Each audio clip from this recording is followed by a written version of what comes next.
Welcome to crime diaries. ఈ వారం మన గెస్ట్ మాజీ ఎన్కౌంటర్ స్పెషలిస్ట్, పేరు చంద్రమౌళి గారు, రిటైర్డ్ అడిషనల్ ఎస్పీ.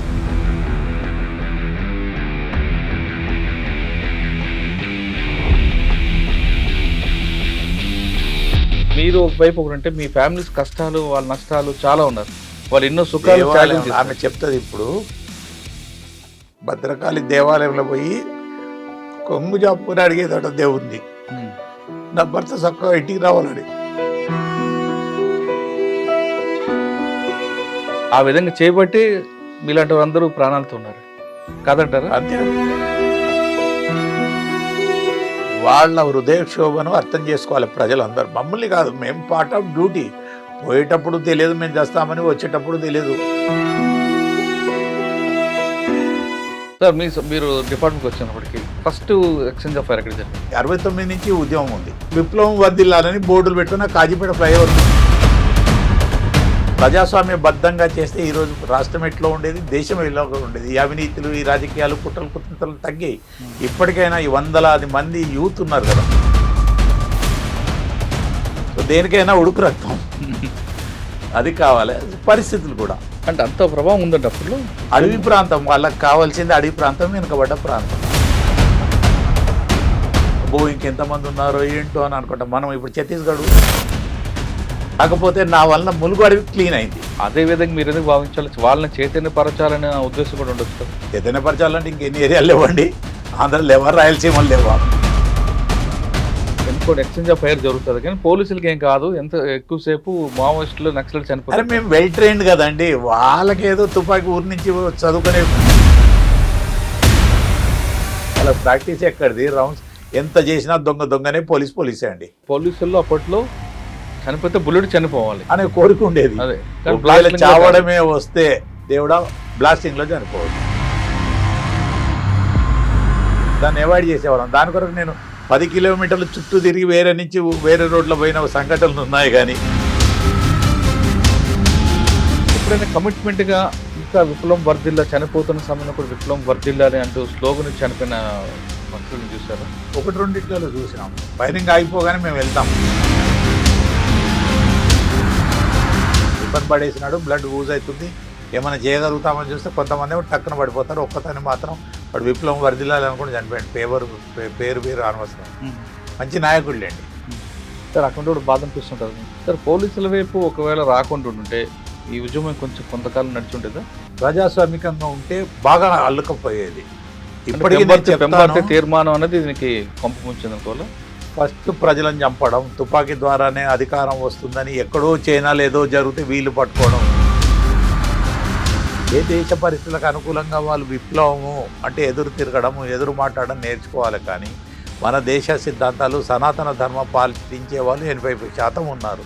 ఇటువంటి జాగాల్లో ఆయుధాలు పట్టడం ఇది అది తప్పు. పోలీస్ డిపార్ట్మెంట్ రావాలి అనుకున్న వాళ్ళకి మీరు ఇచ్చేది మెసేజ్, ప్రమోషన్ల కొరకు, డబ్బుల కొరకు రావద్దండి. సపోజ్ నేను డిఎస్పీకి ఉండగా జాబ్ ఇడిచిపెట్టాను. రిటైర్మెంట్ కంటే ముందే నాకు వద్దన్నాను. నాకు వచ్చేది అడిషనల్ ఎస్పీ నేను చేసిన పనులకు. కానీ నేను ఎందుకు వద్దని అనుకున్నాను, ఇంకా ఈ చెడు దాంట్లో ఉండకూడదు. నేను వెళ్ళిపోయింది నాకు డిఎస్పీ అయితే అడిషనల్ ఎస్పీ అయింది. ప్రజలు గుర్తించాలి నా సర్వీస్ను. కానీ ప్రభుత్వం ఏంది ఇవాళ ఉంటుంది పోతుంది.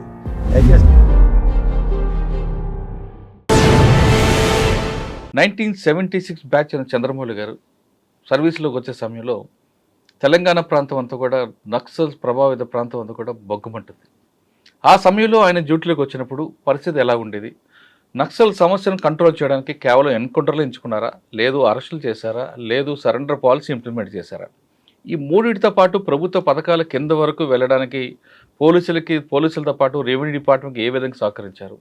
ఆ సమస్యను క్రమేపీ తగ్గించడానికి ఎలాంటి ప్లాన్లు చేశారు? ముఖ్యంగా వరంగల్ లాంటి హబ్లో ఏ విధంగా వర్క్లు జరిగాయి అనే విషయాన్ని సార్ నాటి తెలుసుకుంది. సార్ నమస్తే అండి. నమస్తే అండి మురళి గారు. సార్ 1976లో మీ డిపార్ట్మెంట్కి వచ్చే సమయంలో వరంగల్లో తీసుకుంటే హబ్ అది. అదేవిధంగా మీరు చెప్తున్న ములుగు, జాఫర్గఢ్ ఆ ప్రాంతం అంతా కూడా నక్సల్ ప్రభావిత ప్రాంతమే. ఒక విధంగా చెప్పాలంటే ఎన్కౌంటర్లు ఈ విషయం కాసేపు పక్కన పెడితే ప్రభుత్వం కింద వరకు వెళ్ళి గ్రామీణ ప్రాంతాలకు వెళ్ళి ప్రభుత్వ పథకాలు తీసుకొచ్చాయంటే నక్సల్స్ ఆ విధంగా ఉండబట్టే ప్రభుత్వం కిందకు వచ్చిన విషయాన్ని మీరు నమ్ముతారా, నమ్మరా? ఒకటి.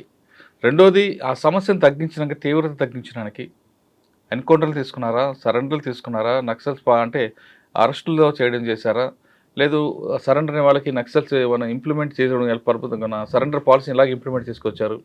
అదేవిధంగా నెక్స్ట్ జనరేషన్ అటువైపు వెళ్లకుండా వాళ్ళకి ఏ విధంగా కన్విన్స్ చేసుకొచ్చారు. ఇవన్నీ విషయాలు చెప్పే ముందు మీకు బాగా గుర్తుండిపోయిన సంఘటనలు ఎన్కౌంటర్లో జరిగాయి, మీరు ఎంతమందిని సరెండర్ చేశారు, అదేవిధంగా మీరు ఎన్ని బ్లాస్ట్ల నుంచి తప్పించుకున్నారు ఒకసారి చెప్పండి. మురళి గారు చాలా చాలా ధన్యవాదాలు మళ్ళీ మళ్ళీ పిలిచినందుకు. కాకపోతే ప్రజల్లో ఏమనుకుంటున్నారో ఏమో, వాళ్ళకు కూడా నన్ను చూస్తే బోర్ కొట్టింది కావచ్చు, కానీ నా లైఫ్ నాకు కూడా కొంచెం రిలాక్స్ ఉంటుంది జరిగిన చెప్పుకుంటుంటే. అంటే ఇక్కడ మీరు అన్నదానికి ఒక సమాధానం అండి. ప్రజలు కొంతమంది నచ్చుతారు, కొంతమంది నచ్చపోవచ్చు. పోలీసులు హీరోని చేస్తున్నారని ఒక వర్గం భావిస్తే, ఈయన లేని డబ్బాలు కొట్టుకుంటున్నాడని మరొక వర్గం భావిస్తే, కానీ అప్పుడు ఎలా కష్టపడ్డారు, ఎలా ఈ ప్రాణాల మీద ప్రాణాల నుంచి ఎలా బయటపడ్డారు, ప్రమాదం నుంచి ఎలా భయపడ్డారు. పోలీసు ఉద్యోగం అంటే అప్పుడు దినదిన గండం దీర్ఘాయుష్మానం ఉండేది. మీరు బయటకు వచ్చిన సమయంలో బయటకు వస్తే మీరు ప్రజల కోసం, వాళ్ళ ప్రాణాల కోసం కాపాడుతుంటే, మీ పిల్లల కోసం మీ భార్యలు ఎంత కష్టపడ్డారు, వాళ్ళు ఎంత టెన్షన్ భరించారు విషయం మీలాంటి వాళ్ళకే తెలుస్తుంది. కాబట్టి ఆ స్టోరీలు వినాలంటే ఖచ్చితంగా మీలాంటి వాళ్ళు ఇంటర్వ్యూ చూడాలని భావించే వాళ్ళు కూడా ఉంటారు ఇందులో, కాదంటారా? ఎవరిని చెప్పుకోవాలంటే అంటే మీ వైపు ఒకటి తీసుకుంటే ఇప్పుడు మీ ఫ్యామిలీ, నా భార్య ఎంత ఏడుస్తుందో మరి. కాదండి, మీరు ఒక వైపు ఒకటి అంటే మీ ఫ్యామిలీస్ కష్టాలు, వాళ్ళ నష్టాలు చాలా ఉన్నారు, వాళ్ళు ఎన్నో సుఖాలు త్యాగం చేశారు. ఆమె చెప్తుంది ఇప్పుడు భద్రకాళి దేవాలయంలో పోయి కొంగు చాపుకొని అడిగేదట దేవుణ్ణి, నా భర్త చక్కగా ఇంటికి రావాలని. అదండి, అది ఆవిడ చేసిన గొప్పతనం. అది మీరే కాదు, మీ భార్యే కదండి, అందరు భార్యలు ఇలాగే చేశారు. అప్పుడు ఆ విధంగా చేయబట్టి మీలాంటి అందరూ ప్రాణాలతో ఉన్నారు, కాదంటారా? అంతే అంతే. ఆవిడ అలా చేశారు. మిమ్మల్ని మీ ప్రాణాలతో నా భర్త రావాలని కోరుకునే వాళ్ళు భార్యలు ఉంటే, పిల్లల్ని దారి తప్పకుండా కష్టపడి పెంచి వచ్చిన తాళిచాలని జీతంతో కుటుంబాలు నడిపే మహాతలు కూడా ఉన్నారు మీ కుటుంబాలు. అవును అవును, వాళ్ళకే ప్రణామాలు చెప్పాలా. వాళ్ళ హృదయక్షోభను అర్థం చేసుకోవాలి ప్రజలందరూ, మమ్మల్ని కాదు. మేము పార్ట్ ఆఫ్ డ్యూటీ. పోయేటప్పుడు తెలియదు మేము చేస్తామని, వచ్చేటప్పుడు తెలియదు. వచ్చినామని మాత్రం సంతోషంగా, గెలిస్తే ఎన్కౌంటర్ అయితే చంపినాము, ఎన్కౌంటర్ సక్సెస్ అనుకునే వాళ్ళం. ఇంతమందిని చంపినామన్న ఉద్దేశం రాదు మాకు. Part of duty.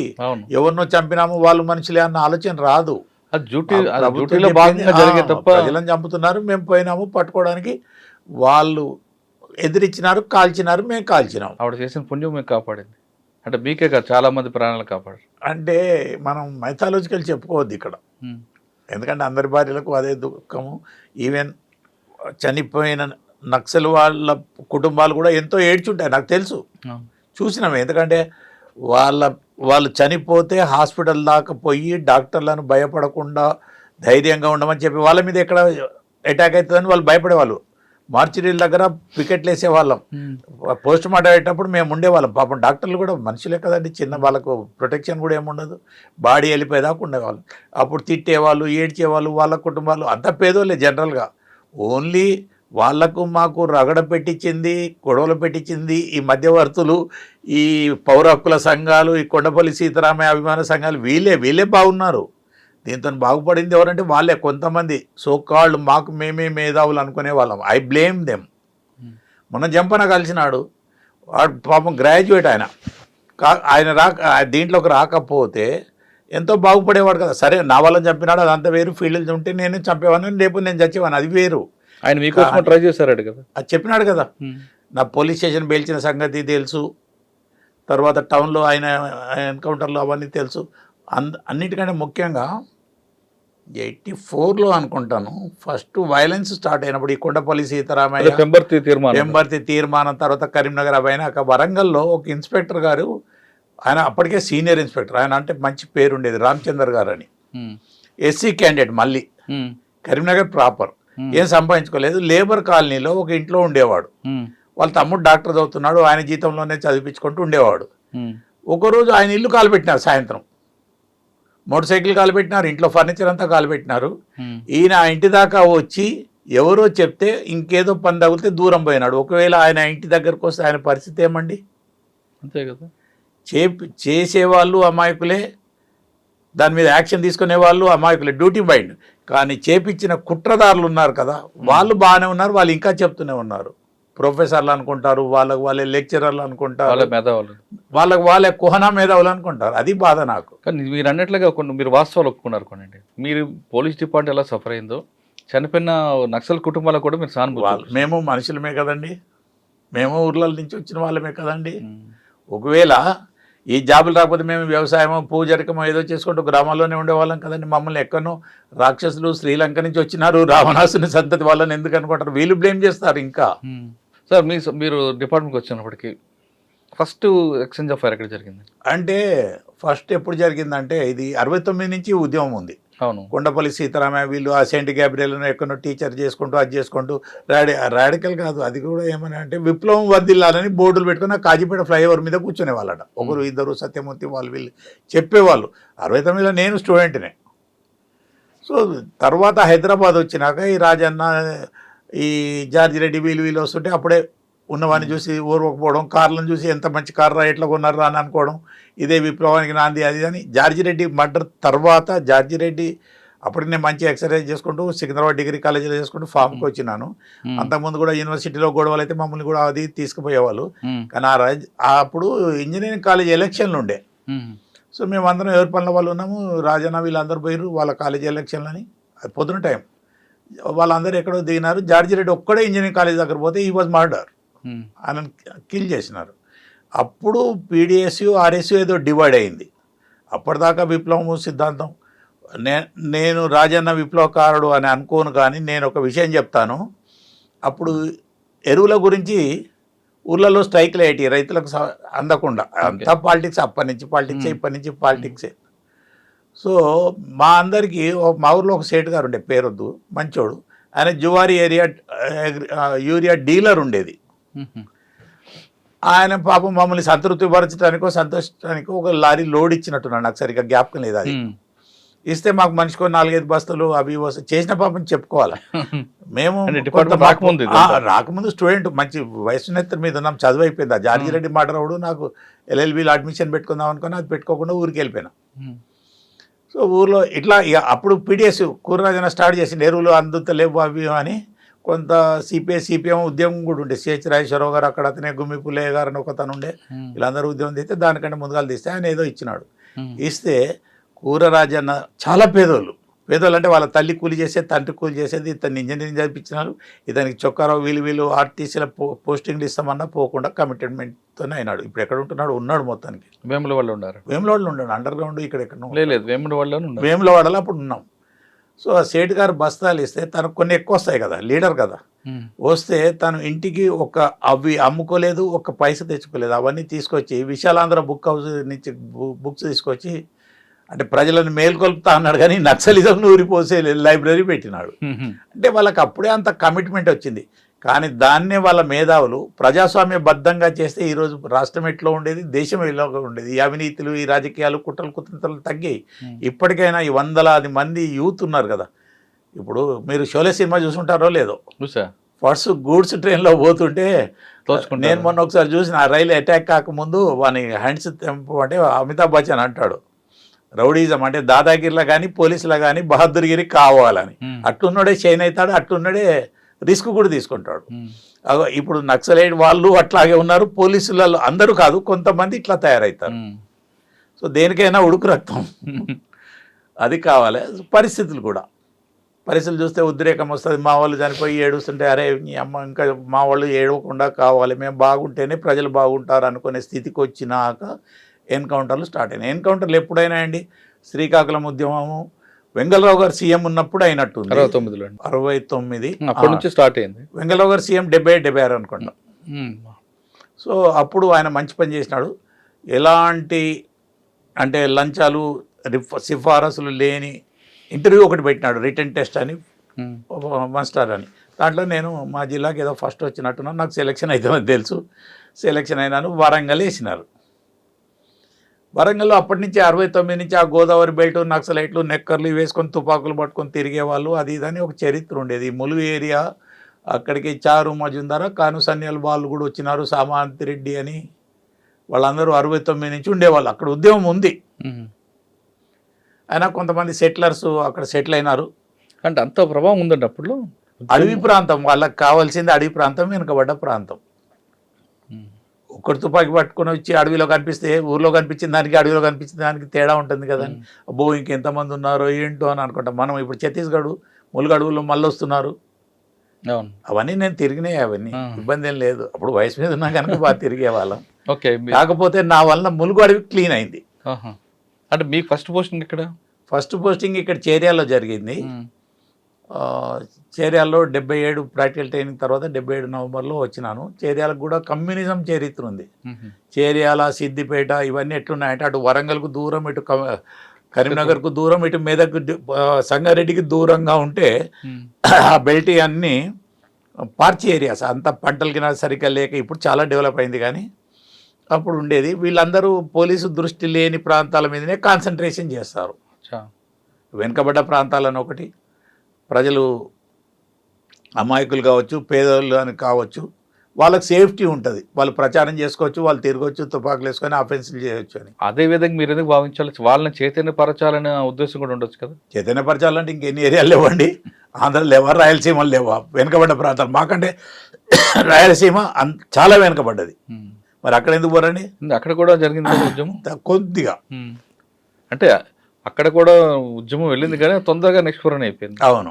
సో ఇక్కడ కూడా బాగా అయింది. రజాకార్ ఉద్యమం అయింది. పార్చి 4 జిల్లాల పట్టణ ఏరియా ఇది.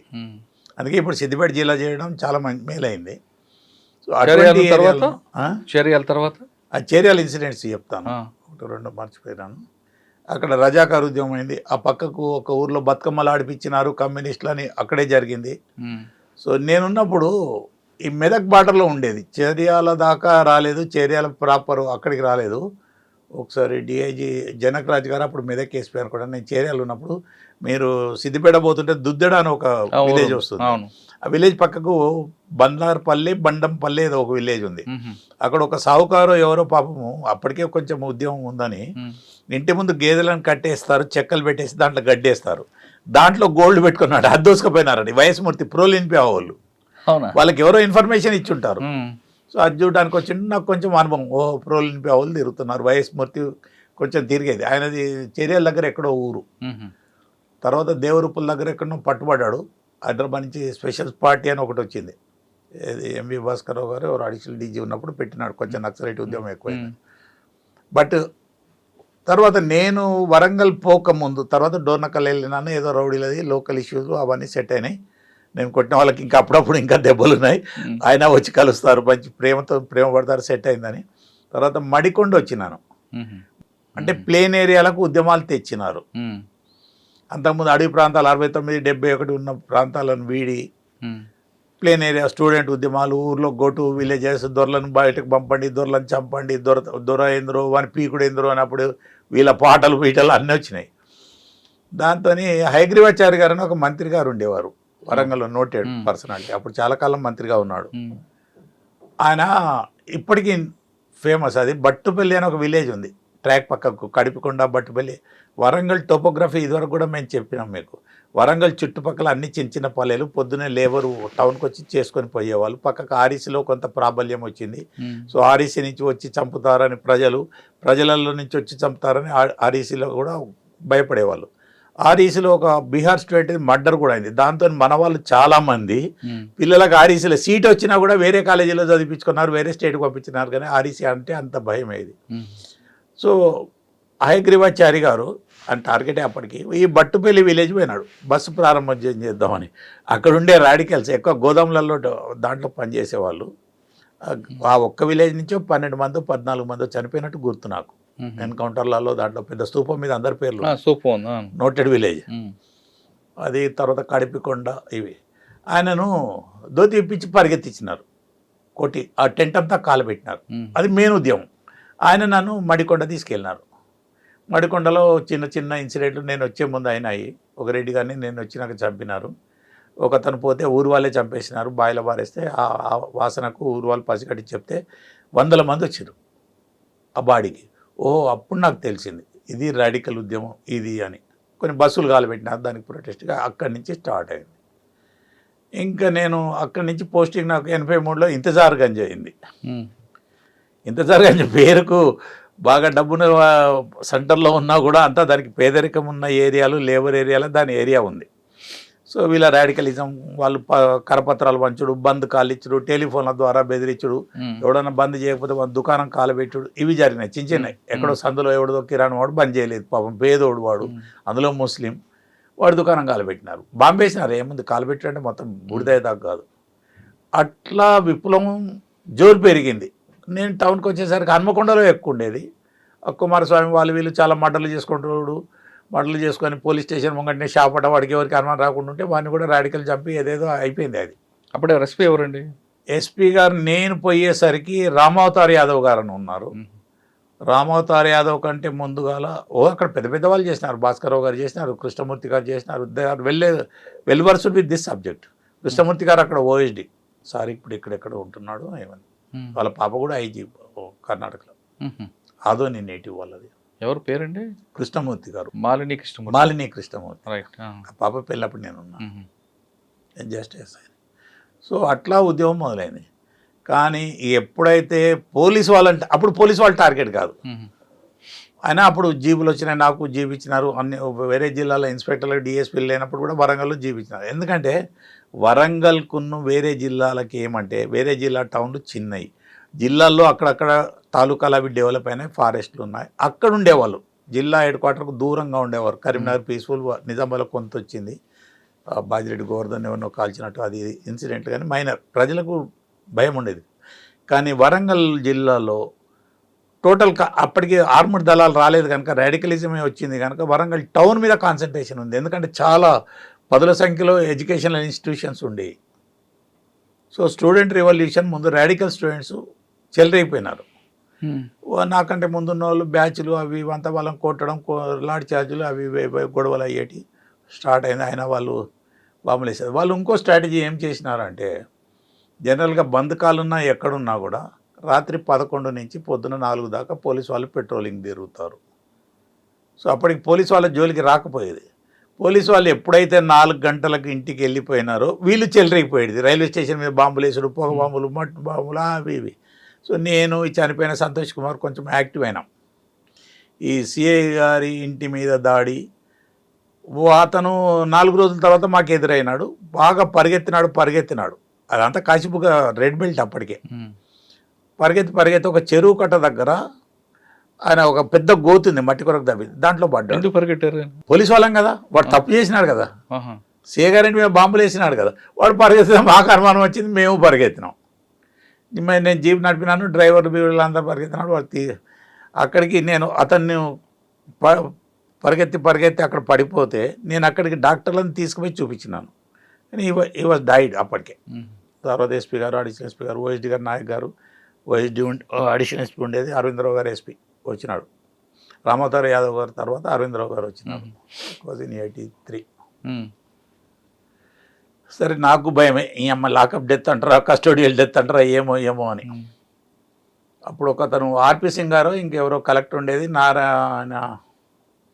నాగార్జున గారు జాయింట్ కలెక్టర్ ఏదో ఉండే, సబ్ కలెక్టర్, ఆయన ములుగులు ఉండేది. ఆయన ఇవన్నీ మాకు అగేన్స్ట్ రాసేవాడు. ఇంకా భయం, ఏం ఎన్కౌంటర్లో ఎందుకు వచ్చినాం, ఉద్యోగానికి ఎందుకు వచ్చినాం, ఇది అదే.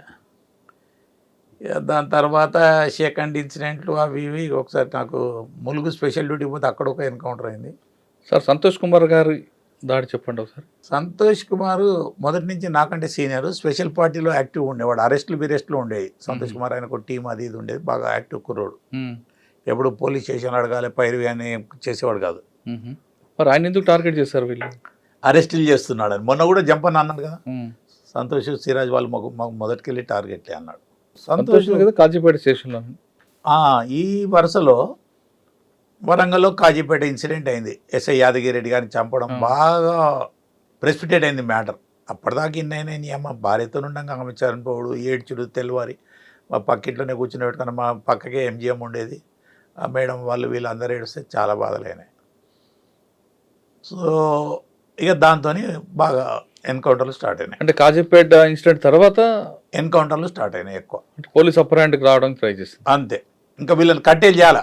మా ప్రాణాలకి రక్షణ లేకపోతే మేము ప్రజలకి ఏం రక్షణ ఇస్తాము, ఉద్యోగాలు ఏం చేస్తాము అండి. అయితే ఉద్యోగం వదిలిపోయినా కష్టమే.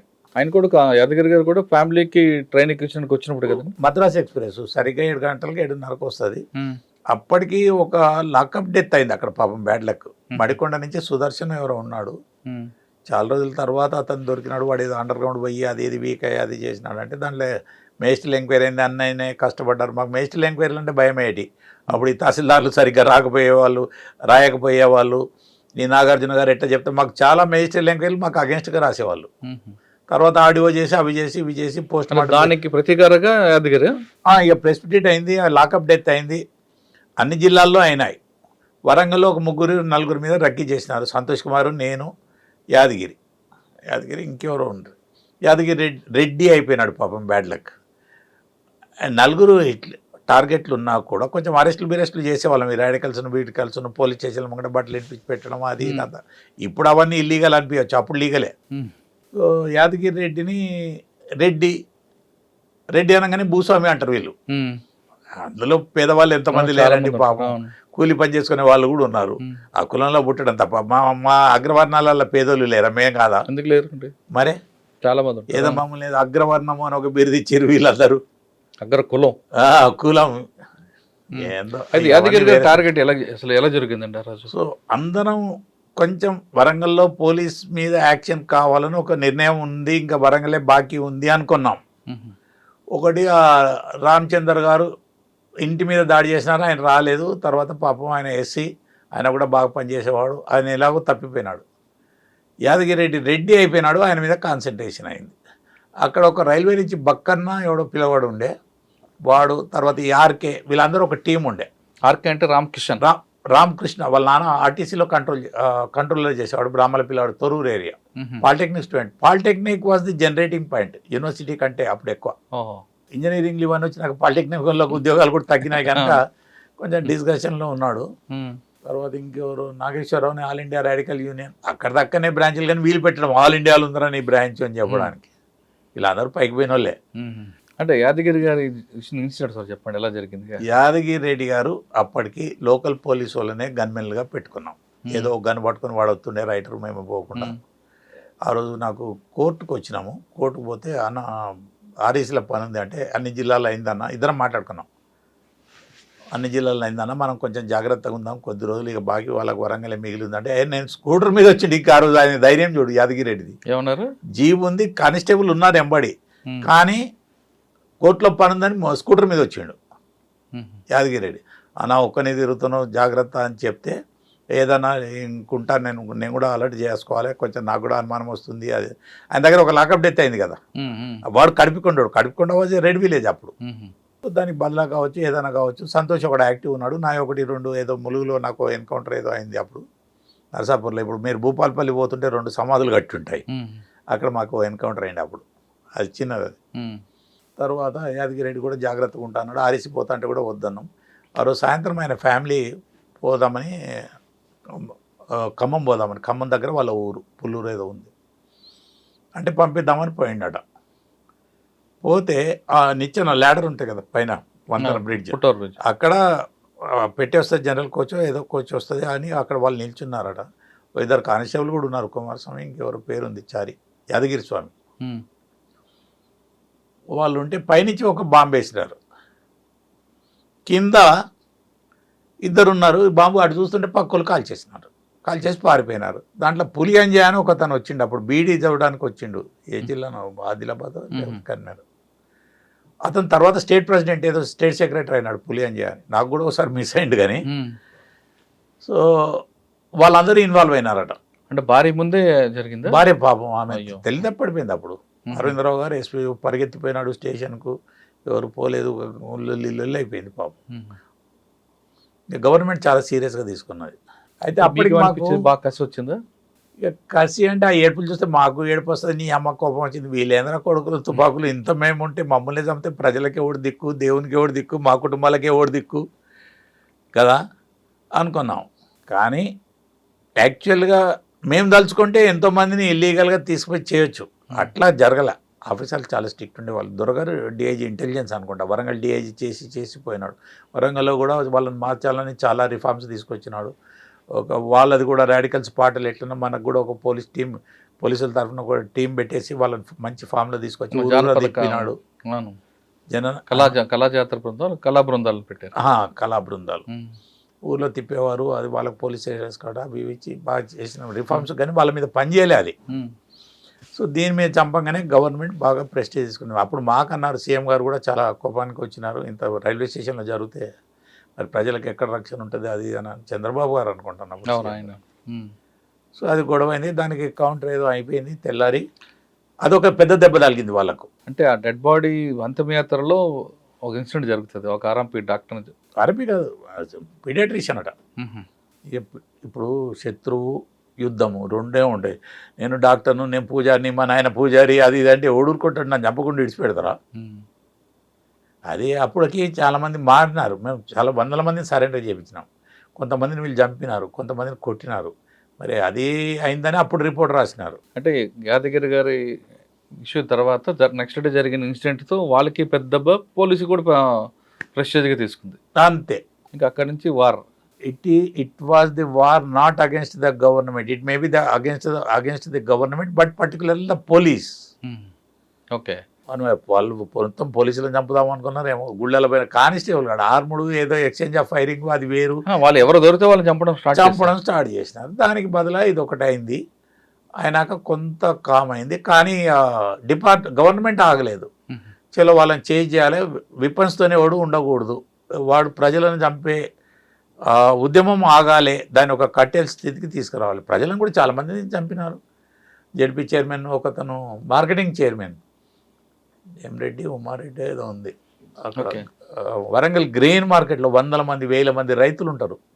అటువంటిప్పుడు 2-3 మోటార్ సైకిల్ మీద పోయారు, వాడు లోపల పోయిండు, కాల్చిండే వెళ్ళిపోయాడు. బాగా చెప్తాను 12 గంటలకు. అంత దౌర్జన్యం ఉండేది వాళ్ళది.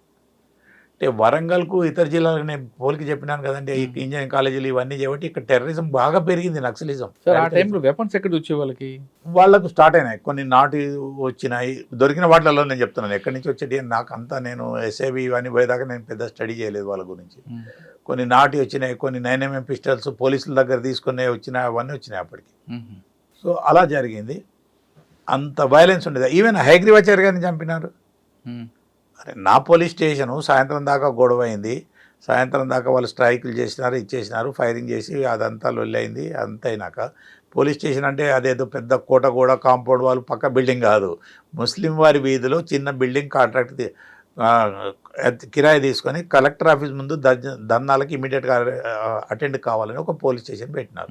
నేను I was the 3rd inspector అనుకుంటాను. ఆఫీసర్ల గుణాలు అవి ఇవి చేయబట్టి నన్ను సుబేదార్ వేసినారు. అక్కడ ఆర్మ్డ్ పోలీస్ లేదు, సెంట్రీ లేడే లేడు. నేను సాయంత్రం నా జాగ్రత్తలు నేను ఉండేవాడిని. సాయంత్రానికి కొంచెం బయట పోడు అవి ఇవి చేసుకుంటాను. ఆ రోజు నేను ఇంటికి వెళ్ళిపోయినాను, ఈ గొడవలు ఉన్నాయని. పోలీస్ స్టేషన్ బెయిల్చినారు. ఆ వెనకాల పెద్ద గోతి ఉండేది, వాళ్ళు బాగా రగ్గి చేసినారు. మొన్న కూడా వీళ్ళు ఒప్పుకున్నారు. ఎవరు చేసినారంటే టౌన్ స్క్వాడ్ చేసింది, మాకు పార్టీలో ఐడియా ఉంది, కాకపోతే మీరు బచాయించినారని మేము సైలెంట్ ఉన్నాం, మీరు కానీ చస్తే మేము స్టేట్మెంట్ ఇచ్చేవాళ్ళం, క్లెయిమ్ చేసేవాళ్ళం అంటారు. అంతగా కసి మేమే చేసామని చెప్పుకునేవారు. అంతే. ఇట్ క్రియేట్స్ టెర్రర్ కదా. అరే వాడు పోలీస్ స్టేషన్ ఉండగా చంపిండ్రు అంటే, చంద్రమౌళి ఇన్స్పెక్టర్ చంపావంటే అప్పటికే అయినాయి. నేను ముదిరిపోయినాను. ప్రమోషన్ తర్వాత ములుగు తర్వాత మామ్నూరు. ఇక్కడ హైగ్రీవాచార్య ఆపారు మీరు. ఇక్కడ పోలీసుని బ్లాస్ట్ చేశారు. వెనక గోతులు వాళ్ళు వైర్లు వేసినారు. అప్పుడు రిమోట్లు రాలే. నేను ప్రైవేట్ ఇల్లు కదా, నీళ్లు పోవడానికి చిన్న చిన్న రంధ్రాలు ఉంటాయి. ఆ రంధ్రం దగ్గర నాకు కుర్చీ ఉంటే, నా కుర్చీ కింద రంధ్రంలో నుంచి వైర్ పెట్టి బాంబు పెట్టినారు. నా కుర్చీ ఎగిరిపోయి 1000 గజాలు అవతల పడ్డది. మీరుంటే నాది ముక్కలే కనబడుతుండే. మేము పోలీసులం ఏం మొక్కే వాళ్ళని తెలుసా? సస్తే ఫైరింగ్లో బుల్లెట్తో చావాలి, కానీ ఈ వీటిలలో చావకూడదు బాంబ్ బ్లాస్టింగ్లో. నేను చూసినాను ఒక 2-3 మా వాళ్ళని చనిపోయి నాకు ఫారెస్ట్కి పోయి ముక్కలైతే అది బాడీ అంగీలో దిక్కు లాగు పేలికలయ్యి చెట్లకు ఊగులాడబడుతుండే భయంకర దృశ్యం అవి. మరి ఇప్పుడు ఎస్ఐబీలకి ఫోటోలు ఉన్నాయా లేవో నాకు తెలియదు. అప్పుడు ఇంత లేదు. అంటే మనం సంతోష్ కుమార్ మనకు కనబడదు, ఎవరిదో తెలియదు. నేను చెప్పనా, ఇప్పుడు దేవుని కూడా అన్ని సత్యాలు ఒప్పుకున్నట్టు. తెల్లారిసరికి డీజీలు వస్తారు, ఐజీలు వస్తారంటే 10 పీనుగులు 15 పీనుగులు మా వాళ్ళే వస్తే ఎవరు తలకాయో ఎవరు చేయో అన్ని పోస్ట్ మార్టంలు కాగానే ఇటు అటు ఓన్లీ తలకాయ మందం ఇట్లా పెట్టి పంపేవాళ్ళం. వాళ్ళ భార్యలకు పిల్లలకు తలకాయ కనబడితే చాలు విప్పలేరు, బాడీ ముక్కలైది. వీళ్ళకి మాత్రం సంతోషం. అది మేము ముక్కలై చేస్తే వీళ్ళకు సంతోషం. ఫైరింగ్లో వాళ్ళు మమ్మల్ని గెలవలేరు కదండి ఎట్టి పరిస్థితులలో. ఇంకా 100 సంవత్సరాలు కానీ police will have upper hand. అవును, ట్రూ అది. మేము అంత ట్రైనింగ్ అవుతున్నాం, మా వాళ్ళు మెయింట్ ఫర్ ఇట్. అందులో వ్యాస్ గారు గ్రేవౌండ్స్ పెట్టినాక one of the best anti terrorist force in the country అది. కానీ వాళ్ళు ఒకటి క్లైమ్ చేస్తారు ఎప్పుడు కూడా, పోలీసులు ఎన్నుకోండి ఎక్స్చేంజ్ ఆఫ్ ఫైర్ జరుగుతుంది కానీ పోలీసులకి ఏం కాదు, ఎంత ఎక్కువసేపు మావోయిస్టులు నక్సలైట్ అరే చనిపోతారు. మేము వెల్ ట్రైన్డ్ కదండి. వాళ్ళకి ఏదో తుపాకీ ఊరి నుంచి చదువుకునే కుర్రోని పట్టుకొచ్చి ఓ తుపాకీ చూపెట్టేసి ఒకరిని ఇద్దరిని చంపించి అడవులో తీసుకుపోయినాడు. వాళ్ళకి ప్రాక్టీస్ ఎక్కడిది? రౌండ్స్ ఎంత చేసినా దొంగనే పోలీసే అండి. పోలీసులో ఉండి నేను దొంగతనం చేసినా నా భయం నాకే ఉంటుంది. That system is there. చూసినాం కదా, అబ్బో చాలా ఘోరం ఉంటుంది. అంటే పోలీసుల్లో అప్పట్లో చనిపోతే బుల్లెట్ చనిపోవాలి అనే కోరిక ఉండేది. అదే ఒకవేళ చావడమే వస్తే దేవుడా బ్లాస్టింగ్లో చనిపోవద్దు. అందుకే ఎక్కడన్నా కొత్తగా రోడ్డు పోస్తారు, డైవర్షన్ ఉంటుంది, అది ఇది దాన్ని అవాయిడ్ చేసేవాళ్ళం. దాని కొరకు నేను 10 కిలోమీటర్లు చుట్టూ తిరిగి వేరే రోడ్లో పోయిన సంఘటనలు ఉన్నాయి. కానీ ఆ బెండ్ ఒక్క 500 గజాలు నేను ఆ రోడ్డు మీద రాలేదు. నేను ములుగులో పనిచేసినప్పుడు వరంగల్ వద్దామంటే ఎప్పుడన్నా అక్కడ ఎప్పుడు రోడ్ రిపేర్లు అవి ఉండే, అవి చూస్తే నాకు భయం. వయా ములుగు గన్పూర్ పర్కాలు అట్లా తిరిగి వెళ్ళేవాడిని. అండ్ చాలా రోజులు మేము ఏం ప్రాక్టీస్ చేసినామంటే డే టైం అస్సలే ట్రావెల్ చేయకపోయేవాళ్ళం. నేను హైదరాబాద్ హైకోర్టుకు వచ్చినా ఏదొచ్చినా రాత్రి 9, 10, 12 గంటలకు బయలుదేరేవాళ్ళం. 3 గంటలకు వచ్చేవాళ్ళం. తెల్లవారు అన్నీ పని చేసుకొని వచ్చేసుకొని గన్మేళ్ళందరినీ రెస్ట్ తీసుకోమని రాత్రి మళ్ళీ 12 గంటలకు బయలుదేరి 3 గంటలకల్లా చేరుకున్నాం. బండ్లు ఐడెంటిఫై కావు. అండ్ ఆ రాత్రి ఉన్నోడు కూడా ఎవడన్నా మా కొరకు వెయిటింగ్లో ఉన్నప్పుడు అని నిద్రమోపులు ఉంటాడు. ఎందుకు 2-3 ఫస్ట్ నేను ఉన్నప్పుడు 5-6 రైల్వే గేట్లు ఉండేవి. తర్వాత 3, 4 కుదించుకున్నారు. రైల్వే గేట్ల దగ్గర కూడా ఫైరింగ్ అయింది అంతకుముందు అయింది. సో నేను నా బండి మాత్రం ఒక 100 గజాల దూరంలో ఆపుకునేవాడిని. రైల్ గేట్ బంద్ ఉంటే అన్ని జాగ్రత్తలు తీసుకునేవాళ్ళం. సినిమాలకు లేదు, ఏమీ లేదు. మంచిగా ఈ టైంలో మీ ఫ్యామిలీ ఎలాగా బాధపడేవారు? మీ ఫ్యామిలీ అనగా మీ డిపార్ట్మెంట్ అంతా అంటే మా ముందు నవ్వుకుంటుండేవాళ్ళు. కొంచెం ఇంట్లో పూజలు పునస్కారాలు ఎక్కువ చేసేవాళ్ళు. పోతుంటే బొట్టు పెట్టేవాళ్ళు. అవన్నీ మేము మా గురించి భయపడుతున్నాం అన్న ఫీలింగ్ లేదు. సరే మేము ఎట్లాగో బాపునోళ్ళం బ్రాహ్మణం కదా, పూజలు చేస్తుంటారు, లేదన్న పండుగ అని చెప్పేది. ఇప్పుడు చెప్తుంటుంది ఆమె దోస్తులతో వాళ్ళతో ఎంత ఏడ్చింది, ఎంత బాధపడ్డది, తోటోళ్ళు ఎట్లా మాట్లాడుకున్నది అని. అంటే మా దాంట్లో ఇంకొక కారణం ఏంటంటే ఈ పెద్ద ఆఫీసర్లకు కూడా ఇవన్నీ పట్టాయి. వాడు చేసిండా లేదా, చేస్తుండా లేదా, ఒక అవే ఆలోచిస్తారు వాళ్ళు. అంటే వాళ్ళకు కూడా ఫీలింగ్ ఉంటుంది. కానీ మా ముందు మీ అంతా ఉండదు, ఫీల్డ్లో మీరు ఉంటారు కాబట్టి ఆ టెన్షన్ అవంతా మీకు ఎక్కువ ఉంటాయి. నేను అంటే ఫీల్డ్ అంటే ఎట్లుంటుందో ఒక్క ఎగ్జాంపుల్ చెప్తాను. అంటే రాత్రి అంబుష్ పోతే ఇవన్నీ డిపార్ట్మెంట్ సీక్రెట్లు కాదు దయచేసి, ఇవన్నీ నా ఎక్స్పీరియన్స్లు. రాత్రి రోడ్డు మీదకి వచ్చేవాళ్ళం 10-20 మంది ఏఆర్ఓ ఏపీఎస్పీ మేము కొంబింగ్ అయిపోవాలంటే పోయి రోడ్డు మీదకి పోయి లారీ ఆపుకునే వాళ్ళం. వాళ్ళని బెదిరించేవాళ్ళం. ఎక్కడ మేము దిగాలం అక్కడ పోయి అక్కడ దిగి నడిచిపోయేవాళ్ళం. బెదిరించేవారా? మరి లేకపోతే లారీ వానికి ఏం పైసలు ఇస్తామా? వానికి మాఫీ ఏంటంటే అప్పుడు ప్యాసింజర్ని ఎక్కించుకొని మేము ఫ్రీ ఇచ్చిపెట్టేవాళ్ళం. ఇదంతా పేదల కాంబినేషన్ ఇది. మేము పోలీసుల పేదలమే కదండి. కానీ కొన్ని నిజాలు చెప్తాను. మేము ఎంత నిజాయితీగా ఉండేవాళ్ళము. అయితే ఈ అంబుష్ చెప్తాను. తెల్లారి దాకా ఉంటే రారు. పొద్దున్న తెల్లారుతుంటే చూస్తే చుట్టూ అన్ని పాముల పుట్టలు ఉంటాయి, ఇంకేదో జంతువులు అరుపులు వినొస్తాయి. అక్కడ దగ్గరలో కెనాల్ ఉంటుంది. వాళ్ళు నీళ్ళు పట్టుకోవడానికి వస్తారు. దగ్గరలో దళం ఉంటే అని ఉండేవాళ్ళం. వాళ్ళు రాకపోతే వెళ్ళిపోవాలి కదా. సరే తీరుకుంటూ ఇంకో 1-2 డేస్ ప్రోగ్రామ్ ఇస్తే మాకు తిండి ఏముంటుంది. అప్పుడు పట్టుకుపోయేది అది ఇది ఏం లేదు. వ్యాస్ గారు గ్రేవౌండ్స్ వాళ్ళకి ఇచ్చేవాళ్ళు. రెడీమేడ్ ఫుడ్ ఏదో చేసుకునేది. ఆయన బాగా లేటెస్ట్ పద్ధతులు ఉండే. మా దాకా రాలే. సో ఎక్కడన్నా మక్కంకులు కొనేందుకు చైన్లు ఉంటాయి, కరెంటు మోటార్లు ఉంటాయి. సో మక్కంకులు తెంపుకొని అక్కడనే ఎవరి దగ్గరనో అగ్గిపెట్టి ఉంటుంది కదా, కాల్చుకొని తిన్నాక అక్కడ బండ కింద లేకపోతే మీటర్ కింద పైసలు పెట్టేవాళ్ళం. రైతుకు నష్టం కావద్దని ప్రమాణంగా చెప్తున్నాను నేను. ఎవరికి ద్రోహం అయితే చేయలేదు, అందుకే బతుకున్నాం.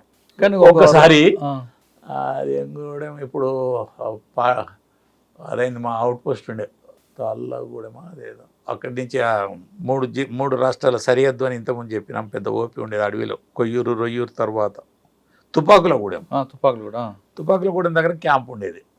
మా వాళ్ళు స్నానానికి వెళ్తే అక్కడ 50 మందితో క్యాంప్ ఉంటే కనీసం 20 మంది 15 మంది వెళ్ళేవాళ్ళు. నేను కూడా ఒకసారి వాళ్ళతో స్నానానికి వెళ్ళాను. ఇదే బట్టలతో మునిగి ఒక 10 మంది స్నానం చేస్తుంటే 10 మంది కాపలా ఉండేవాళ్ళం. ఉమ్, ఎందుకంటే అంతకుముందు ఒక ఇన్సిడెంట్ అయింది, ఇది జంపననే చెప్పినాడు. ఉమ్, వాళ్ళు మా వాళ్ళు కాలువపల్లి దగ్గర పోయి వస్తుంటే మధ్యలో ఏరు ఉంటుంది, వాగు, జంపన వాగే. జంపన వాగు బాగా ఎవరు అడవిది ఎవరు నడిచేవాళ్ళు కాదు, మెత్తగా ఉంటుంది ఇసుక. వాళ్ళు వాగులకు దిగి వచ్చినాక వీళ్ళకి వాళ్ళకి ఫైరింగ్ అయింది, మామూలు నలుగురు చచ్చినారు. అప్పుడు వ్యాసగారు ఉండేది, వ్యాసగారు వచ్చినాడు. అప్పటి నుంచే ట్రైనింగ్లు అవి ఇవి ఆర్మడ్ పోలీస్ నేయాలి, సివిల్ వాళ్ళని వేయద్దు. అప్పుడు ఆంధ్ర నుంచి అక్కడి నుంచి ఇక్కడి నుంచి సివిల్ వాళ్ళని కూడా తీసుకొచ్చి ఓపీలను పెట్టేవాళ్ళు. ఏదో పోలీసులు ఉంటే భయపడతారు రారు అని. కానీ వాళ్ళు మా వాళ్ళని చంపినారు. దాంట్లో జంపన వైఫ్ చనిపోయినట్టుంది ఉమ్, మా వాళ్ళు ఫైర్ చేస్తే. మా మీద ఫైర్ చేస్తే మేము చేసినామని ఏదో అంటాడు, కానీ అదంతా ఒకటిదే. మామూలు చంపాలి తుపాకులో కొరకు. వాళ్ళకు ఒకటే సిద్ధాంతం ఏమంటే, మనకు తుపాకులు బయట నుంచి వచ్చే కంటే పోలీస్ స్టేషన్లు లూటీ చేసి పోలీసు వాళ్ళని చంపే తీసుకోవాలనే సిద్ధాంతం బాగా వాళ్ళకు వచ్చింది. సార్ లారీలో వెళ్ళిన తర్వాత ఆంబుష్ మిస్ అయ్యారా? కాకపోవచ్చు, చాలా సార్లు కాకపోతే ఎప్పుడో ఒకటి రెండు అయినాయి కావచ్చు, జ్ఞాపకం లేదు ఎక్కడ. కానీ తిరిగి మళ్ళీ తెల్లారి ఇంకో నైట్ తిరిగి ఒక డే 2 నైట్ తిరిగి వచ్చేసేవాళ్ళం. సార్ మీకు బాగా గుర్తుండిపోయిన సంఘటన ములుగు, జాఫర్గఢ్, ఈ రెండు చెప్పండి ఒకసారి. మామూలు ములుగు ఫస్ట్ నాకు ఒక డిఐజీ గారు, ఆయనకు ఎస్పీ పడకపోతే దాంట్లో కూడా రాజకీయాలు ఆ టైంలో కూడా. అవునా? నాకేం చేసినాడు, ప్రమోషన్ ఆయన నాతో బాగానే ఉండే. ప్రమోషన్ ఎక్కడన్నా ఎన్కౌంటర్ అయితే, అరే బాబు చాయ్ పీయింగే తు గరుకు అంటుండే. నేను ఎన్కౌంటర్లో ఉన్న కానిస్టేబుల్లను డ్రైవర్లను తీసుకుపోతే, తెర బాబు కా జాగీర్ హై, కొంత దేతా మేరకు పైసే తుమారే కాబోలేదు సొక్కు లేకే ఆయన అంటుండే. సరే జోగి పెద్ద మనిషి కదా ఆయన, ఎవరో పంజాబ్ అయిన ఆయన. తర్వాత నాకు కరకగూడెం వేసినాడు. నేను పోనాను, అప్పటికే నేను థ్రెట్లో ఉన్నాను, అది ఉన్నాను. కరకగూడెం మనుగూరు నుంచి అప్పుడు ఆ పోలీస్ స్టేషన్ అటాక్ అయ్యి 16 మంది చంపినారు తర్వాత. అది నేను పోను అన్న. అప్పుడు ఎస్పీ గారు జేవి రాముడు, పాపం అండర్స్టాండ్ మై పెయిన్. ఆయన అడిషనల్ డీజీ, నాకు రామ్మోహన్ రావు గారు డీజీ ఉండే, అడిషనల్ డీజీ భాస్కర్రావు గారు ఉండే. భాస్కర్రావు గారిని భద్రాచలంలో క్యాంప్ ఉంటుండే ఆయన. సో నాకు ములుగు ఇచ్చినారు. సరే ములుగు పోతానన్న ఆయన చెప్పినాడు ఎస్పీ గారు. ఇప్పుడు ఒక ఫస్ట్ టైం గవర్నమెంట్ తునికాకు కళాలు తీసుకున్నది. వీళ్ళకు తునికాకు ప్రైవేటు కాంట్రాక్టర్లకు ఇస్తే డబ్బులు బాగా వసూలు చేసి సంవత్సరానికి 100-150 కోట్లు జమ చేస్తారని మొత్తం ఫారెస్ట్ మీద, ములుగు ఫారెస్ట్ కాదు ఎంటైర్ ఫారెస్ట్ తునికాకు మీద. అందుకే ఈసారి గవర్నమెంట్ తీసుకున్నది, కొంచెం జాగ్రత్తగా చేయాలా, వాళ్ళకు ప్రొటెక్షన్ ఇవ్వాలి. మనం తునికాకు బయటకు వచ్చినాక ఆక్షన్ పెట్టుకునే దాకా నీదే బాధ్యత చంద్రమౌళి గారు. పాపం ఈ ఎంకరేజ్ మీ చాలా విషయాలలో నాకు, నేను ఇంకా 1-2 చెప్పని కూడా ఉన్నాయి. ఆయన నాకు ఎంత రాముడు గారు. నేను ములుగు వెళ్ళాను. ములుగు మొత్తం రగ్గీ చేసినాను. దాంట్లో 2 రకాల వాళ్ళు ఉన్నారు. తెలంగాణ నుంచి వచ్చిన ఒక కాస్ట్ వాళ్ళు, తర్వాత ఆ సర్కార్ నుంచి వచ్చిన వ్యవసాయం చేసుకుని ఆ గోదావరి బెల్టులు ఉండేవాళ్ళు. అప్పుడు ఇంకా వాళ్ళు దసరా తర్వాత వచ్చి గోదావరికి ఆయిల్ ఇంజన్లు పెట్టుకొని మిర్చి పంట వేసుకొని కూడా సంక్రాంతి వరకు వెళ్ళిపోయేవాళ్ళు, అదంతా చూసుకొని. అట్లాంటి మంచి ల్యాండ్స్. సో అక్కడ 69 నుంచి ఉన్న నక్సలైట్ ఉద్యమం ఉంది. అప్పుడు సిపి గ్రూప్ కాదు, ఇది కాదు, నక్సలైటే. వాళ్ళ దాంట్లో చాలామంది ప్లేన్ ఏరియాలు ఉన్నా కూడా బెదిరించి అది చేసేవాళ్ళు. వాళ్ళకు ఒక అండర్ గ్రౌండ్ స్క్వాడ్ ఉండేది. అండ్ ఈ కూరరాజన్న గ్యాంగ్ ఉండేది, రాఘవన. అటు కూరరాజన్ అటు కాదు, సిరిసిల్ల ఇటువైపు కదా. లేలే, అటుండేది, ఇటు కూడా ఉంటే వీళ్ళతో డిఫరెన్సెస్ వచ్చి వెళ్ళిపోయినాడు. ఓకే.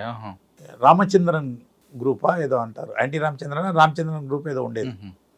సో వాళ్ళకి పడగా వాళ్ళు కొన్ని చంపుకున్నారు. ఒక గుడ్డి పిల్లోడు బాగా నక్సలైట్ పాటలు పాడేది, గుడ్డి బాబన్న అని,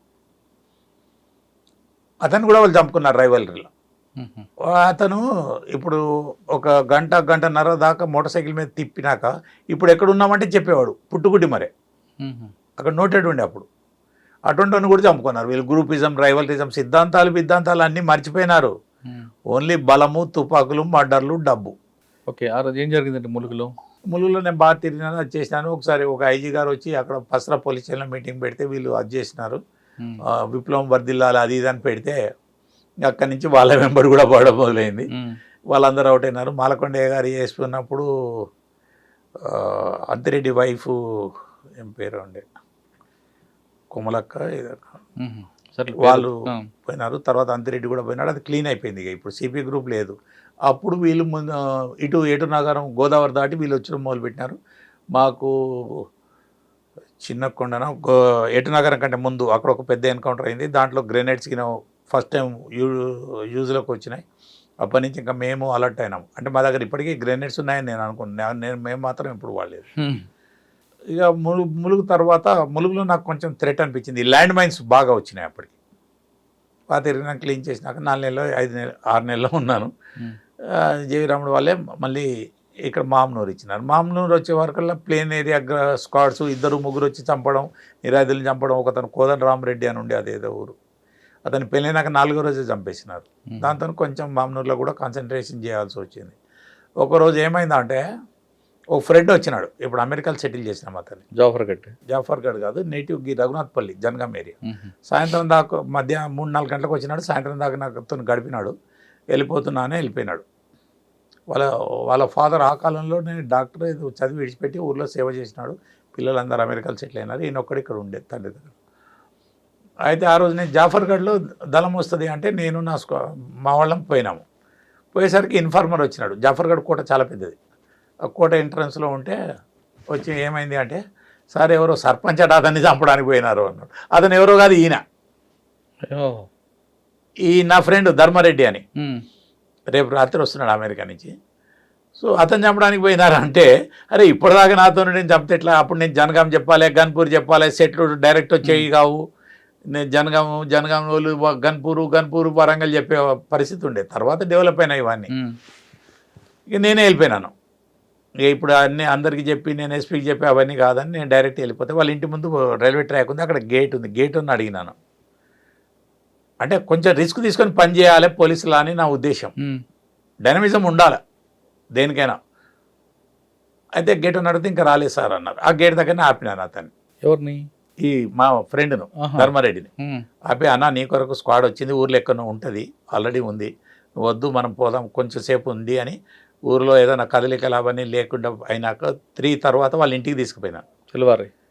తెల్లారగట్ల ఇంకా అప్పటికి స్క్వాడ్ ఉండదు. తీసుకుపోయి వాళ్ళ తల్లిదండ్రులకు విషయం చెప్పి, వద్దు ఇక్కడ నేను మా ఇంటికి తీసుకుపోతానని మా ఇంట్లో పడుకోబెట్టి ఆ రాత్రి మళ్ళీ తెల్లారి వాళ్ళ బట్టలు అవన్నీ తీసుకొని వచ్చి, వాళ్ళు అంతా అమెరికాలో బేస్ ఉంది కనుక న్యూయార్క్ పంపించేసి. స్క్వాడ్ ఎందుకు మరి మిస్ అయిందండి టార్గెట్ని? స్క్వాడ్ ఎందుకు టార్గెట్ మిస్ చేసింది? అది మరి ఏ టైం పోయే వాళ్ళు, నేను ఇమీడియట్గా రష్ అయినా, నాకు వెహికల్ ఉంది కదా. వాళ్ళు జఫర్గఢ్ నుంచి ఏ రోడ్ ఏం చేశారు మరి స్క్వాడ్? ఇక మళ్ళీ స్క్వాడ్ గురించి తెలియలే. ఇంకా అతను మాత్రం ఊర్లో లేడు, ఇప్పుడేం లేదు, వచ్చిపోతుంటాడు, ఇబ్బంది ఏం లేదు అని పిల్లలు వాళ్ళు. అంటే నేను చెప్పేది ఏంటంటే, పోలీసుల్లో ఒక్కసారి ఏరియా పరిధి సిద్ధాంతాలు అవి చూడొద్దు. మనము మంచి వాళ్ళని రక్షించడానికి ఎంత రిస్క్ అయినా తీసుకోవాలి. చెడు వాడిని కొట్టడానికి ఎక్కడి దాకానో పోతాం కదా, అటువంటిది మంచి వాళ్ళని రక్షించాలి. రోజు మంచి జరిగింది కాబట్టి పర్వాలేదు. ఒకవేళ బ్యాడ్ జరిగితే మీరు లిమిట్స్ దాటినందుకు మీ ఆఫీసర్లు ఊరుకోరు కదా. అంటే ఎంత చేసినా కూడా ఆఫీసర్లు ఒకటి చూస్తారులేండి, వీడు చెప్పేది వాస్తవమా కాదా, సదుద్దేశంతో పోయినాడా ఇంకేదన్నా దురుద్దేశంతో పోయినాడా ఎంక్వైరీ చేస్తాడు. ఎంక్వైరీ మామూలే. ఎందుకు యాదగిరెడ్డి చనిపోయినాక తర్వాత ఆ డాక్టర్ కిల్లింగ్ తర్వాత నా మీద 100 ఎంక్వైరీలు అయినాయి. ఆమ్నెస్టీ ఇంటర్నేషనల్ వచ్చింది, తార్కొండే కమిషన్ వచ్చింది, even they examine my weapon also. నాకు చెప్పినారు ఇదేనా కాదా అని కూడా. నాది క్లీన్ వచ్చింది, మా వాళ్ళు ఏమలేదు, వదిలేసినారు. అంటే ఆ వెపన్ వాడికి ఇంకో వెపన్ వాడారా? వాడడం ఎందుకండి, నేను లేనల్లా. వీళ్ళు మరి ఇక వీళ్ళు ఒకరిని టార్గెట్ చేయాలంటే అన్ని బాజాలు కొట్టాలి, భజంత్రులు కొట్టి, వీడు రాక్షసుడు, వీడు దుర్మార్గుడు, వీడు కంసుడు. ఇప్పటికీ గద్దర్ గారు అంటుంటారు కదండి, నా ఒంట్లో బుల్లెట్ చంద్రమౌళి తుపాకి నుంచి వచ్చిందని. ఆయనకి ఎవరో స్ట్రాంగ్ చెప్పినారు, చంద్రమౌళి చేసినాడు అని. ఒక ఇన్సిడెంట్ అయింది కదా గద్దర్ది అయిపోయినాక. మీరు కొట్టి రమ్మనంటే వాళ్ళు మిస్ అయ్యింది మీ వాళ్ళది అంటుంటారు. గద్దర్ అన్నాడు పిత్తరి. ఇప్పుడు ఎవరు ఏమన్నా వాట్ ఈస్ గద్దార్ ఊర్లలో ప్రజలను అడిగితే తెలుస్తుంది. ఇవాళ ఏ అవార్డులున్నా ఏదున్నా సరే మేము మాట్లాడడం ఉచితం కాదు, ప్రభుత్వాలు మారచ్చు, వాళ్ళ ఉద్దేశాలు మారచ్చు. బట్ వాట్ ఈస్ గద్దార్, ఎంతమంది పోయినారు, ఎంతమంది చనిపోయినారు, 100 మంది పోయినారు గద్దార్ గురించి మీరు ఊర్లలో అడిగితే తెలుస్తుంది. సో అప్పుడు మాకు ఊర్లలో అనుకునే ఏమని చెప్పేవాళ్ళు తెలుసా, సార్ మీరు 10ల సంఖ్యలో ఎన్కౌంటర్లు చేస్తే 100ల సంఖ్యలో వస్తున్నారు, రిటర్న్ వస్తున్నారు, సరెండర్ అవుతున్నారు, 1000 సంఖ్యలో పోయే వాళ్ళు ఆపుతున్నారు సార్ అనేవాళ్ళు. ఓకే, మీకు మళ్ళీ చెప్తాను ఇది, నాకు ఒక పెద్ద మనిషి చెప్పినాడు, కొంచెం పోలీస్ నాలెడ్జ్ అది ఇది ఉన్నాయన, ఇప్పుడు ఆయన ఉన్నాడో లేదో. మీరు ఎన్కౌంటర్లు చేస్తే మంచిది, ఎన్కౌంటర్లు 10ల సంఖ్యలో జరిగితే 100ల సంఖ్యలో రిటర్న్ వచ్చి సరెండర్ అవుతున్నాడు. నాయక్ గారు ఉన్నప్పుడు కానీ అప్పుడు కానీ 100ల సంఖ్యలో 1000 సంఖ్యలో అయినారు కదా, 100ల సంఖ్యలో సరెండర్ అవుతున్నారు, 1000 సంఖ్యలో పోయే వాళ్ళు ఆగుతున్నారు సార్. అవి దీనికి ఈ గద్దార్ పాటలకు వీటికి వాటికి అదొక్కటే మందు సార్ అని చెప్పేవాళ్ళు. ఓకే, అంటే నేను ఒక్కని కాదు, జనరల్గా పోలీసుల్లో ఇట్లా అంటున్నారు సార్ అని ఊర్లలో మా జవాన్లు చెప్పేవాళ్ళు నాతోని. సరే ఇప్పుడు ఆ విషయం కాస్త పక్కన పెడితే మీరు కూంబింగ్ వెళ్ళినప్పుడు కానీ ఎక్స్చేంజ్ ఆఫ్ ఫైర్ అవుతున్నప్పుడు కానీ కొన్ని ఇష్యూస్ జరుగుతుంటాయి, అనర్థాలు ఎదురవడం కానీ అశుద్ధాలు కనపడడం కానీ అశుద్ధాల మీద ఫైట్ అంటే అక్కడ మీకు ఎస్కేప్ అవుతున్నప్పుడు మనకు అక్కడ ఏ ఉందని చూడరు, అటువంటి సంఘటన బ్యాడ్ ఇన్సిడెంట్ ఏమైనా జరిగిందా? అంటే ఫారెస్ట్ దళం అంటే కొంచెం వాళ్ళు ఫ్రీగా తిరుగుతారు, పొద్దునే ఆ కాలువ దగ్గరికి ఎక్కడికో వచ్చిపోతారు, దాని గురించి కాలువ దగ్గరకు వస్తారని ఎట్లా అంబేజ్ పెట్టే వాళ్ళని చెప్పినాను. తర్వాత నేను ఎస్ఐవిలో ఉన్నప్పుడు ఒకసారి పెద్దపెండాల్లో దళం వచ్చింది, పక్క తెలిసి నెల రోజులు వెయిటింగ్లో ఉన్నాం. గన్పూర్లో రూమ్ తీసుకొని అప్పుడు బస్ స్టాండ్ కట్టేవాళ్ళు, రూమ్ ఊరు బయట తీసుకొని మేము కూడా బయటకు రాకుండా డే టైం అట్లా నిర్బంధంలో ఉన్నట్టున్నాం. 15-20 రోజుల తర్వాత ఆ ఊరు నుంచి ఇన్ఫర్మర్ వచ్చి ఇక్కడ ఒక పళ్ళ దుకాణం పిల్లగాడు ఉండే, జ్ఞాపకలేదు పేరు, అతను చెప్పినాడు. నాకు పొద్దున్న మెసేజ్ వస్తే నేను పోయినాను. సార్ ఇన్ఫర్మేషన్ ఏమంటే రాత్రి దళం వచ్చింది సార్, ఇవాళ ఉంటుంది, ఇవాళ రాత్రి వెళ్ళిపోతుంది. సరే నేను 4 గన్మెన్లు అంతే కావచ్చు, ఇంకెవరో వచ్చి ఉంటారు. మా వరంగల్లో ఒక టీం ఉండేది, వెంకన్న, రమేష్, రామస్వామి వాళ్ళు నాతో మొదటి నుంచి పనిచేసేవాళ్ళు. తర్వాత రాజన్ బాబు ఇప్పుడు ఎస్ఏగా దాకా ఎదిగినాడు, హోంగార్డ్గా వచ్చి అంత ప్రమోషన్ ఇచ్చినారు. సో వాళ్ళం పోయినాము. ఎస్పీ ఈయన లక్టాకే గారు ఆయనకు చెప్పినారు, రామనారాయణ గారు అని మాకు ఎస్పీ ఉండేది, పాపం చనిపోయినారు. పెద్దపెండాలు గన్పూర్ తర్వాత మీకు ఇప్పుడు చర్చిలు బక్కట్టి బాగా డెవలప్ అయింది. మీకు వరంగల్ టర్న్ తీసుకుంటాం, అక్కడ ఫ్లైఓవర్ పోతుంది. సో అక్కడ పోతే రాత్రి దళం వచ్చింది. మరి వాళ్ళు పొద్దున్న దొడ్డికి పోవాలి కదా, వాళ్ళు పోరు, బయట పోరు. ఏదో ఒక ఇంటెనక గోడ ఉంటే అక్కడ పోయి ఆ కుండలలో పెట్టుకొని మన ఇంట్లో పోవద్దు కదా, పైకాన్లు ఉండే అప్పుడు అంతా అది. సో అది కట్టుకొని పోతారు వాళ్ళు. మేము పోయేసరికి ఒక చిన్న పరుపు బండి ఉంది, ఊరు వాళ్ళు దొడ్డి పోయేది, అదంతా బాగా స్థలాలు బాగుండేది. మేము చూస్తే ఒక సెంట్రీ తుపాకీ వేసుకొని తిరుగుతున్నాడు. ఆ రోజు శనివారం దూరదర్శన్లే ఉండే, ఇన్ని ఛానల్ లేకపో. అవును, దట్ వాజ్ ఇన్ 96, 95, 94. అది దూరదర్శన్ ఒకటేలేండి. శనివారం తెలుగు సినిమా వచ్చేది, తెలుగు సినిమా చూస్తారు. సరే సినిమా దాకా అయ్యేదాకా అయ్యే టైంలో మేము ఆ గుట్ట నుంచి కొంచెం దిక్కుంటూ వచ్చినాము. మేము నిలబడి వస్తే కనబడతాం వాళ్ళకు. ఎంత చీకటి మీరు అనుకున్నా ఊళ్ళలో కొంచెమన్నా వెలుగుంటుంది అడవిలో, ఆ వెలుగుబాటులోనే నడిచిపోయే వాళ్ళు ఉన్నారు. ఈవెన్ జంతువులు కూడా అట్లాగే నడుస్తాయి పోతుంటాయి. సో వాళ్ళు చూస్తామని వస్తే అంత మెత్తగా అంటే మా బనీలకు దొడ్డికి అది ఇది మాకు కూడా అంటింది. సరే అప్పుడు అనిపించాలి, టెన్షన్ మీద ఉన్నాం కదా. నా వెంబడి వచ్చిన వాళ్ళు ఒట్టి డ్రైవర్ల మీద ఉండేవాళ్ళు, నేను మాత్రం ఒక షర్ట్ ఇవ్వమన్నారు, కలర్గిన అట్రాక్షన్ అయితే సరే ఇవ్వమంటే బనీ దీని మీద ఉన్నాం. సో అక్కడ కంచె రాళ్ళు పేర్చిన కంచె ఉంది, ఆ కంచె పక్కకు అదే ఒకటే తోవ, వీంది 2వ ఇల్లు. అదైంది. నాకు ఇన్ఫార్మర్కు ఇక్కడ వచ్చినప్పుడు చెప్పినాము, హైదరాబాద్ వచ్చినప్పుడు, బాబు వాళ్ళు రాగానే మరి మాకు వాళ్ళు ఎవరో తెలియదు, మీ వాళ్ళే వస్తే కష్టం కదా అంటే, నేను లైట్ వేస్తాను సార్, అరుగు మీద లైట్ ఉంటుంది వేస్తాను అన్నాడు. సరే ఆ లైట్ వెళ్తుల్లో వస్తాడు కదా, ఇంకా లైట్ వేస్తలేడు కదా అని మేము అనుకున్నాం. ఈమె తిరుగుడు ఆగిపోయింది. అప్పుడు నైట్ విజన్ బైనాక్యులర్స్ వచ్చినాయి మాకు. సరే లోపలికి పోయిందేమో, మరి చేంజ్ అవుతారో ఏమో, వచ్చి అంత తొందరగా వెళ్ళిపోతారు అనుకోలేదు. ఇట్ వాజ్ 8:45, 9:30 ఆ మధ్యలో, మార్నింగ్ నైట్ అండి. ఓకే. సో పొద్దున వాళ్ళు దొడ్డిపోయిందంతా కూడా కుండలలో తీసుకొచ్చుకున్నారు. అదే అయితే ఆడ వాళ్ళు మాకు చూసి ఎవరు రాని ఫైరింగ్ చేసేవారికల్లా మేము చేసినాం. లైట్ వేయలేదు వాళ్ళు, వాడిని నేనే వద్దట, వాడు లైట్ వేస్తా అన్నా అంటే, వేస్తే సంపుతం రా ఎవడని ఉంటే ఆ ఊరోళ్ళకి తెలుస్తుంది, ఎవరికి ఎందుకు తెలియాలి, వేయొద్దు అన్నారట. సరే వాడిని కూడా ఎంబడి తెచ్చిర్రు. అయితే అక్కడ ఫైరింగ్ అయింది. వాళ్ళు ఫస్ట్ రౌండ్ చేయగానే మేము కాల్చినాం. అందరి దగ్గర మాకు ఏకెళ్ళి ఉండే, కాలిస్తే ఒక వైర్ వెళ్ళి ఒక రౌండ్ వెళ్ళి ఆ వైర్కి దిగి మొత్తం కరెంటు పోయింది. ఏదేవడో ఏదో తెలియదు. మొత్తానికి 3-4 శవాలు పడి ఉన్నాయి అక్కడ. కొద్దిసేపు ఫైరింగ్ ఆగంగానే పోయి చూసేసరికి, కానీ మాకు భయమే, ఇంకా మిగతా వాళ్ళు 8 మంది ఉండాలి కదా, వాళ్ళు ఎక్కడ పోయారు అని కొద్దిసేపు వేరు అక్కడోడు చెట్ల సాడుకో అది ఇది ఉండి ఇంకెవ్వరు లేరు. 1/2 అవర్ 1 అవర్ తర్వాత వచ్చి ఆ ఎదురుంగింటిని పిలిచి తలుపు తీసి అది చూసి వాని ఇంట్లో దీపం పట్టుకొని వస్తే వీళ్ళ మీద అదంతా వాళ్ళు కుండలల్లో పెట్టింది పలిగే వాళ్ళ ముఖం మీద వాడి మీద పడింది అశుద్ధం. దానికి ఎవరు మేము చేయలేము, యాక్సిడెంటల్ అది. కానీ మీకు కూడా తగిలింది కదా. మాకు పోంగా చూసుకుంటే అదే దీపం వెలుగులో మాకు అంతా అంటి ఉంది. సార్కు సెట్ చెప్పేసి ఒక మనిషిని విలేజ్ సర్వెంట్ని పిలిచినాం కదా, ఎస్పీ గారికి చెప్పి మాకేమైనా తినడానికి తెమ్మను, మేము నైట్ అంతా ఇక్కడనే ఉండాలా, మేము రాలేము, ల్యాండ్ మైన్స్ ఉంటాయి ఏదో ఉంటుంది, రోడ్డుకు రాలేము అంటే ఆయన వెళ్ళి అరటి పండ్లు కాజిపేట పోయి తెచ్చి మాకు పంపించినాడు. అప్పటికి రాత్రి 1-2 అయింది. తిని అక్కడే ఉన్నాం. పొద్దున అందరూ వచ్చి తిట్టడం, లక్టాకే గారు ఏదో టీ షర్ట్లు అవి ఇవి తీసుకొస్తే వచ్చి ఆ గన్పూర్ బంగ్లాలో ఉండి స్నానాలు చేసి మరి జర్నీ ఎలా చేశారు అక్కడ నుండి? కార్లో ఎలా వెళ్ళారు మరి? మేము వాళ్ళ దగ్గర పాతే బట్టలు ఆడుకున్నాం.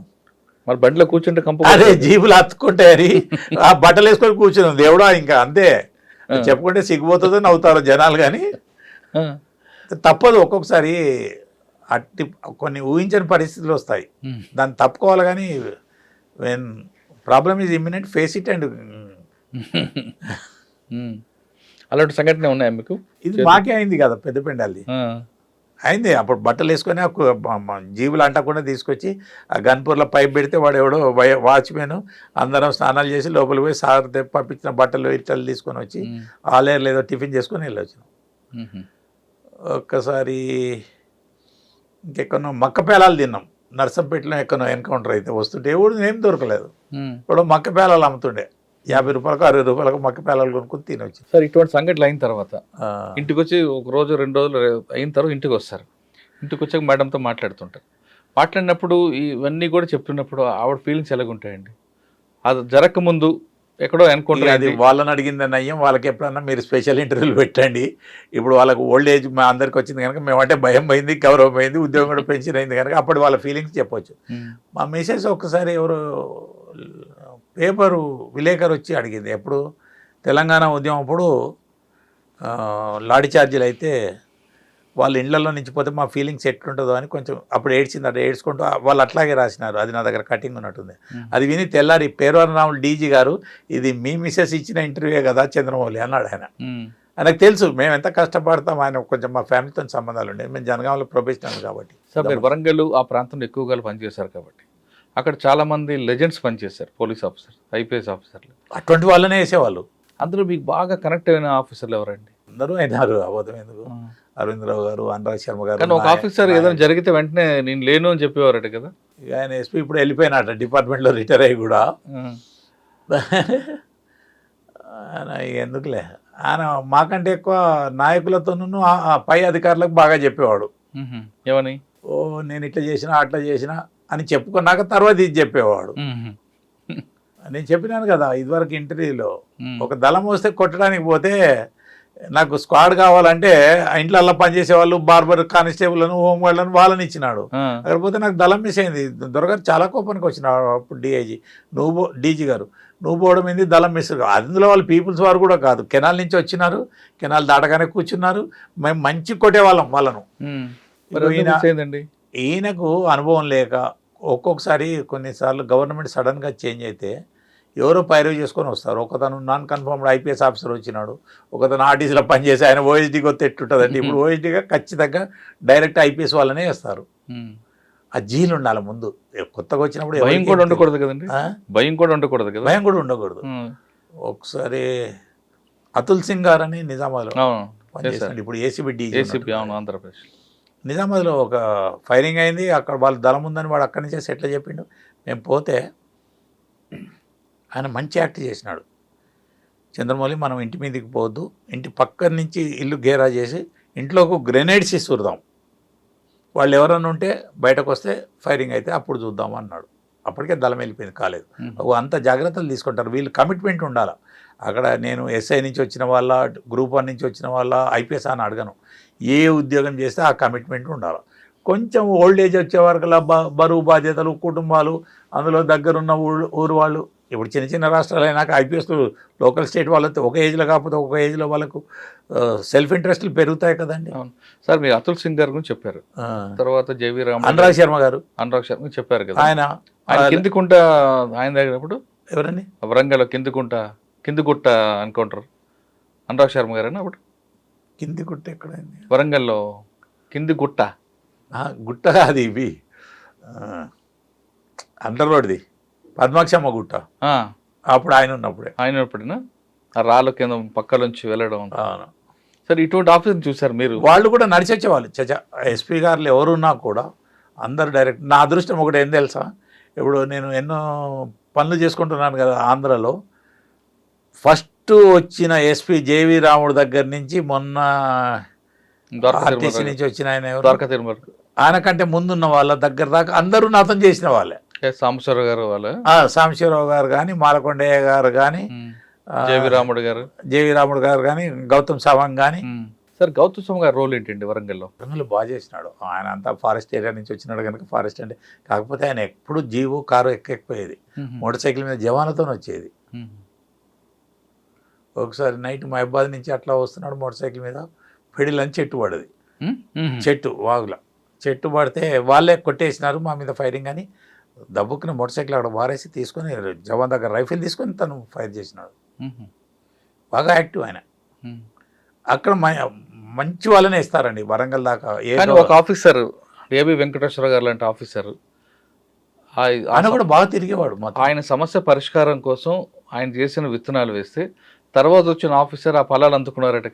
అందరూ కష్టపడ్డారు. ఏబి వెంకటేశ్వరరావు ఉన్నప్పుడు నేను టౌన్ డిఎస్పీని, నన్ను బాగా ఆదరించేవాడు, ఒక ఫ్రెండ్ లాగా చూసేవాడు. ఆయన తర్వాత వచ్చింది ఠాకూర్ గారేనా, ఈయన అది చెప్పి ఓ ఆయన ఫస్ట్ హోమ్ మినిస్టర్ మాధవరెడ్డి గారు, నెక్స్ట్ లోకల్ మినిస్టర్లు, తర్వాత వీళ్ళు ఆఫీసర్లు. అటువంటి ఆఫీసర్లు చూసినప్పుడు ఏమనిపిస్తుంటుంది మీకండి? ఇంత పెద్ద ఇష్యూ జరుగుతుంది అంటే నమ్మకం ఉండేది నాకు. నా నిజాయితీ ఏందో పై ఆఫీసర్లకు తెలుసు. ఈయన ఏమన్నా చెప్పుకొని ఎవరన్నా ఏమన్నా చెప్పుకొని కదా, ఎవరన్నా పడని వాళ్ళు సివిలియన్స్ పోయి చెప్పిన వాళ్ళు నమ్మేవాళ్ళు కాదు. సరే మేము చూద్దాంలేండి అని ఎప్పుడైనా మాటలలో అడిగేవాళ్ళు. ఎందుకు అంత భాస్కర్ రావు గారు కూడా నేను ఎదురుగా కూర్చుంటే చంద్రమౌళి అక్కడ కాదు ఇక్కడ కూర్చోనేవాళ్ళు, అంత ప్రేమగా చూసుకునేవాళ్ళు. డిపార్ట్మెంట్లో ఏ ర్యాంక్ ఉన్నా ఒకటేనండి, కష్టం వచ్చినప్పుడు అందరూ ఫీల్ అవుతారు. నేను నిజామాబాద్లో ఉన్నప్పుడు వచ్చే రోజులలో ఒక కానిస్టేబుల్ని వాళ్ళని చంపినారని చెప్పినాను. ఆ రాత్రి నేను పోయి పండుకున్నాను నేను పోలీస్ స్టేషన్లో. ఎందుకంటే ఆ కానిస్టేబుల్ని చంపితే పోలీసు వాళ్ళు కొంచెం ప్రిపేర్డ్ ఉంటారు, అలా దాడి చేస్తుందేమో. ఆ రాత్రి 1:30కి అప్పుడు ఎవరు ఎస్పీ గారు డాన్ వచ్చి చెక్ చేసినాడు. నాకు 4 గన్మెన్లు కనుక మేమే చాలు వాళ్ళకు సివిల్ వాళ్ళకు తోడుగా. ఆ రాత్రి మళ్ళీ 1:30 వరకు ఫోర్స్ని ఏదో పంపించినట్టున్నాడు. పోలీస్ స్టేషన్ అటాక్ కాకుండా కాపాడుకున్నాం. సరే కర్మనో మంచిదో చెడుదో అంతా జరిగిపోయింది. మనం దాని గురించి కథలు చెప్పుకోవడం, వాళ్ళు వీళ్ళు ఇప్పుడు అవన్నీ మా అమెరికాలో సెటిల్ అయిన మా పిల్లలు మన వల్ల ఇట్లా చూస్తున్నారు, ఏదో ఇంగ్లీష్ సినిమా చూసినట్టు. కానీ ఇక్కడ ప్రజలకు తెలుస్తుంది. దయచేసి నేను కోరేది ఏమంటే ఫస్ట్ అండ్ లాస్ట్, ఈ సరెండర్ అయిన వాళ్ళు వాళ్ళ తెలివిని వాళ్ళ మేధా సంపత్తిని మంచి ప్రజాస్వామ్యకంగా ఉపయోగించి ప్రజాసేవ చేయమని ఒకటి కోరుతున్నాను. ఆ కోనా మేధావులందరికీ ఇటువంటి వాళ్ళను మాది ఇంకేదో ట్రైబల్స్కి మేము ఏదో చేస్తున్నాం, వీళ్ళు ఒకరోజు బయట పోయింది లేదు, ట్రైబల్ ఏరియా పోయింది లేదు, ఉన్న జాగాలో మీ ఇంటర్వ్యూలకు వచ్చుడు పోవుడు. ఈ హరిగోపాల్ గారు కానీ మొన్న వచ్చిన లక్ష్మణ్ భిక్షణ్ వీళ్ళందరినీ దయచేసి మనసు మార్చుకొని, వాళ్ళు మేధావులు ఒప్పుకుంటాను, కానీ వాళ్ళ తెలివిని సద్వినియోగం చేయాలని నేను రిక్వెస్ట్ చేస్తాను. వెస్ట్ బెంగాల్లో 24 పరగనా జిల్లాలో ప్రారంభమైన ఉద్యమం శ్రీకాకుళం రైతాంగ పోరాటం నుంచి అలాగ క్రమేపీ వరంగల్ జిల్లా తెలంగాణ వరకు వచ్చేది. అప్పుడు పరిస్థితులు వేరు అలాగ వచ్చేది. ఆ పార్టీ అంత ఊపిలో వచ్చిన పార్టీ. అప్పుడులో బాగా చదువుకున్న వ్యక్తులు, ఒక ఐడియా తెలుతున్న డాక్టరేట్లు, డాక్టర్ చదివిన వాళ్ళు, ఇంజనీరింగ్ అందరూ ఉండేవారు అందులో.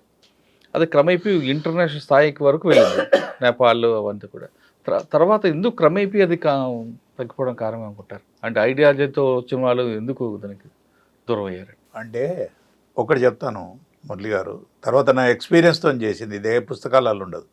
వెస్ట్ బెంగాల్ నుంచి తెలంగాణ దాకా వచ్చింది అంటే మొత్తం ప్రాంతం ఎఫెక్ట్ అయిందని కాదు, అక్కడ కొన్ని ప్రాంతాలు, ఈ స్టేట్ ఎక్కడ ప్రాంతం ఇబ్బంది ఉందో అన్ని చూసుకుంటూ వెస్ట్ బెంగాల్ నక్సల్ బరి ఆ ఉద్యమం అక్కడ, ఆ తర్వాత 24 పరగనాలు, అలీపూర్ జైలు కూడా నేను ఒకసారి చూసి వచ్చినాను, ఇది ఎందులో ఇంత ఫేమస్ అని, లోపల పోలేదు. తర్వాత అక్కడి నుంచి శ్రీకాకుళం, అదే బెల్ట్ క్రాస్ బెల్ట్ బార్డర్స్, అవన్నీ వెనుకబడిన ప్రాంతాలు. వీళ్ళకి షెల్టర్ ఉంటాయని వీళ్ళు సెలెక్ట్ చేసుకోవడం, వాళ్ళ దగ్గర ఉన్న సమస్యలను నా సమస్య అని పోవడం, 1-2 చావడం, చంపడం, ఫేమస్ అవ్వడం. దాంట్లో వందలలో పేద ప్రజల, ఇప్పుడు ఉక్రెయిన్ రష్యా యుద్ధం లాగా అది ఇది కాదు అది. తర్వాత శ్రీకాకుళం పార్వతీపురం కుట్ర కేసులు అవి ఇవని అక్కడ జరిగింది. శ్రీకాకుళం తర్వాత మెల్లగా వరంగల్ దాకా వచ్చింది. వైజాగ్ నుంచి కొంచెం మేధావులు ఉన్న సెంటర్లు చూసి వాళ్ళు చెప్పడము, ఈ వెనుకబడ్డ ప్రాంతాలలో చేలరేగడం వీళ్ళు. అయితే ఒక 2 ఇన్సిడెంట్లు చెప్పుకుంటాను నేను.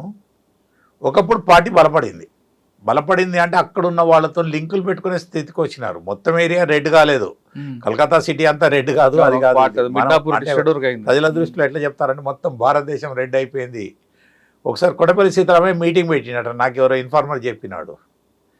ఇంకా అతని అరెస్ట్ కాకముందు క్యాడర్ను అందరినీ పిలిచి మన గవర్నమెంట్ వస్తే ఎలా చేద్దాము అని. అంటే ఇదంతా ఏంటంటే ఊసిపోక క్యాడర్లో నమ్మకం గెలిపించడానికి. మనకి ఏం తెలుసు, ఎక్కడో అడవిలు ఉంటాడో ఇద్దరిని చంపుతాడు, ఇంకా ఎక్కడెక్కడో తిరుగుతుంటాడు. వీళ్ళు ముందుగా ఏం చేస్తారంటే ఒక ఉద్రేకం ఉండి కొంచెం ఎదిగే స్టూడెంట్నో చదువు బంద్ అయినో పేదనో కొంచెం ఉద్రేకం ఉన్నోని చూసి అతను ఎవరినో ఒకరిని కొట్టంగానే వాడిని అప్రోచ్ అవ్వడం, వానితో 1-2 మర్డర్లు చెప్పడం, పార్టీలో పోలీసు వాళ్ళు చంపుతారా అని తీసుకుపోవడం, వాళ్ళని హీరోలని చేయడం.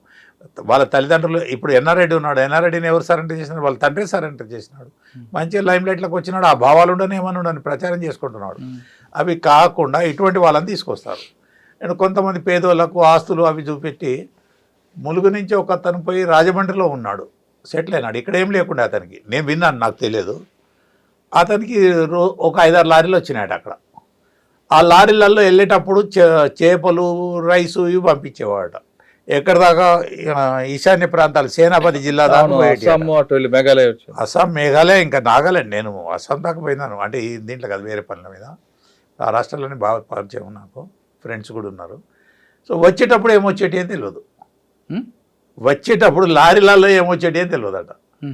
లారీకి ఒకసారి నేను వినడమే పోలీసులు ఉన్నప్పుడు, లారీకి కింద రేకులన్నీ వెల్డింగ్ చేపించేసి దాంట్లో వెపన్స్ తెచ్చేవాళ్ళట. అవన్నీ పట్టుకున్నారు, అయిపోయింది. అంటే ఇంటర్నేషనల్ లింక్స్ దాకా పోయినారు. ఒకప్పుడు పార్టీ అంత ఎదిగింది. పర్కాల్లో ఒక ఎన్కౌంటర్ అయితే వాడి దగ్గర గోరఖ్పూర్, అంటే మన లాస్ట్ బార్డర్, అక్కడి నుంచి 40 కిలోమీటర్లు నేపాల్ బార్డర్. సో చిట్టి దొరికింది అక్కడ, ఒక రైల్వే పార్సెల్ దొరికింది. దొరికితే విజయవాడ బుక్ చేయించినారు.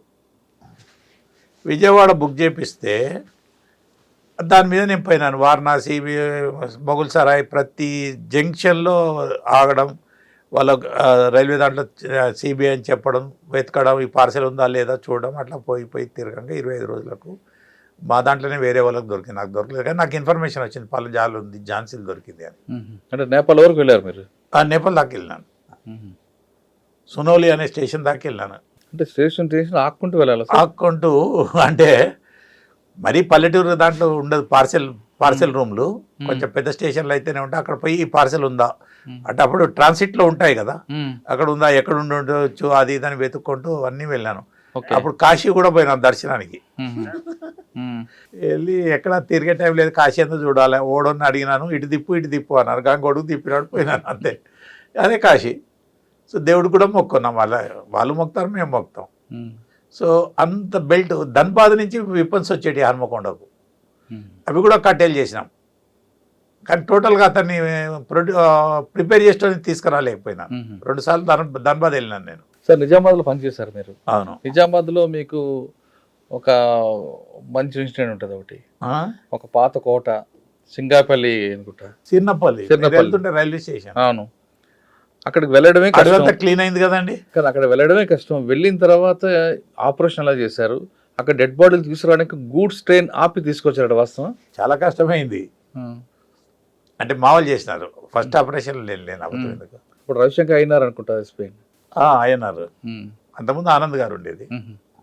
ఆనంద్ గారు ఉన్నప్పుడు కూడా మంచి ప్లేనరీ ఆపరేషన్లు బాగా అయినాయి. కొంచెం లిబరల్గా చూసుకోమన్నాడు.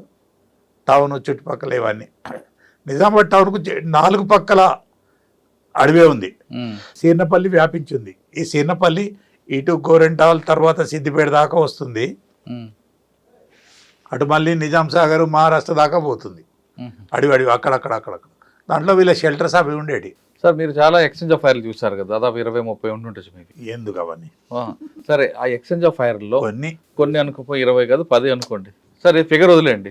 ఎప్పుడైనా కమిట్మెంట్గా ఇంకా విప్లవం వర్ధిల్లా, చనిపోతున్న సమయంలో కూడా విప్లవం వర్ధిల్లాలి అంటూ స్లోగన్ చనిపోయిన నక్సల్ని చూసారా? 1-2 చూసినాము. ఫైరింగ్ ఆగిపోగానే మేము వెళ్తాం, అతను లాస్ట్ ప్రాణంతో ఉంటాడు, మేము తీసుకొచ్చే టైమో ఇంకేదైనా ఫస్ట్ ఎయిడ్ ఇస్తామా, ఎందుకంటే విపన్ పడేసినాడు, బ్లడ్ యూజ్ అవుతుంది, ఏమైనా చేయగలుగుతామని చూస్తే కొంతమంది టక్కున పడిపోతారు. ఒక్కతని మాత్రం వాడు విప్లవం వర్ధిల్లాలి అనుకుంటే చనిపోయాడు. పేరు అనవసరం, మంచి నాయకుడులేండి. సార్ అటువంటి బాధ అనిపిస్తుంటుంది మీకు? అనిపిస్తుంది అనవసరంగా. అంటే బాధ అంటే ఎట్లాంటిది అంటే, ఇంత మేధావులు ఇంకో విధంగా దేశానికి ఉపయోగపడితే బాగుండేది కదా అన్న దృష్టి ఉంటుంది. మా ప్రాంతం కూడా ఎఫెక్టెడ్ ఏరియానే, మా సిరిసిల్ల ప్రాంతము, అది మేము చూసినాము. మేము ఈ ఉద్యోగంలోకి రాకపోతే ఏమైపోతాము. కొంచెం అదంటే ఏదో మాకు జన్మతా వచ్చిన పగ ఉండదు కదండి. అవును. వాడు దాంట్లో పోకపోతే మాకు ఫ్రెండే కదండి, మేము దీంట్లోకి రాకపోతే వాడు ఫ్రెండే కదండి. సానుభూతి ఉంటుంది కానీ ఏం చేయలేము. ఓన్లీ అతను మనుషులను చంపుతున్నాడు, విప్లవం పేర ముఖ్యంగా పోలీసులను చంపుతున్నాడు, కాబట్టి మేము ఏం చేయలేని పరిస్థితి అది. సార్ పోలీసుల వైపు ఒకవేళ రాకుండా ఉంటే ఈ ఉద్యమం కొంచెం కొంతకాలం నడిచి ఉండేదా? ప్రజాస్వామికంగా ఉంటే బాగా అల్లుకపోయేది. ఇప్పటికీ పెంబర్తి తీర్మానం అనేది దీనికి కొంప ముంచింది అనుకోవాలా. ఫస్ట్ ప్రజలను చంపడం, తుపాకీ ద్వారానే అధికారం వస్తుందని ఎక్కడో చైనాలో ఏదో జరిగితే వీళ్ళు పట్టుకోవడం. ఫ్రాన్స్లో విప్లవం వచ్చింది ఫస్ట్, ఫ్రాన్స్ వాళ్ళు ఏ దేశాన్ని అడగలేదు, వాళ్ళని ఎవరు కాపీ కొట్టలేదు. రష్యాలో విప్లవం వచ్చింది, రష్యా వాళ్ళని చైనా వాళ్ళు కొంత కొట్టినారంటారు, నాకు తెలియదు. ఏ దేశ పరిస్థితులకు అనుకూలంగా వాళ్ళు విప్లవము అంటే ఎదురు తిరగడము, ఎదురు మాట్లాడడం నేర్చుకోవాలి. కానీ మన దేశ సిద్ధాంతాలు సనాతన ధర్మం పాటించే వాళ్ళు 80% ఉన్నారు. ఇటువంటి జాగాల్లో ఆయుధాలు పట్టడం ఇది అది తప్పు. రాముడు వాల్మీకిని చంపినాకనే ఎంతో బాధపడ్డాడని చెప్తారు. మరి మన దేశానికి ఉండే పరిస్థితులు, మన వాతావరణము, మన నైసర్గిక స్వరూపాలు ఇవన్నీ డిఫరెంట్. ఇక్కడ వచ్చి జనాలను ఏదో చేస్తాము, ఎక్కడో ఇది చేసింది, ఇక్కడనే ఏదో చేసింది, చైనాలు ఇటు జరిగింది, వీళ్ళకి ప్రొఫెసర్లకు అసలు చదువు చెప్పురా అంటే ఇది చెప్పేది వాళ్ళు. అసలు చదువు చెప్పుకోమని, నువ్వు ప్రొఫెసర్ అయినావు, మంచి అదృష్టము, మీ తల్లిదండ్రుల అదృష్టం, నీ పిల్లల అదృష్టం, 10 మంది పిల్లలను బాగు చేయి. 10 మంది పిల్లలను పాడు చేయడానిక? నువ్వేమో ఇంట్లో పిల్లలు వీళ్ళందరూ ఉంటారు, టీవీలలో ఇంటర్వ్యూలు ఇచ్చుకుంటూ, వాళ్ళేమో అడుగులో పోయి తుపాకులు పట్టుకొని పోవాలనా? నిన్న ఒక అక్క పాపం రేణుక చనిపోయింది చూడు, ఎంత బాధనో.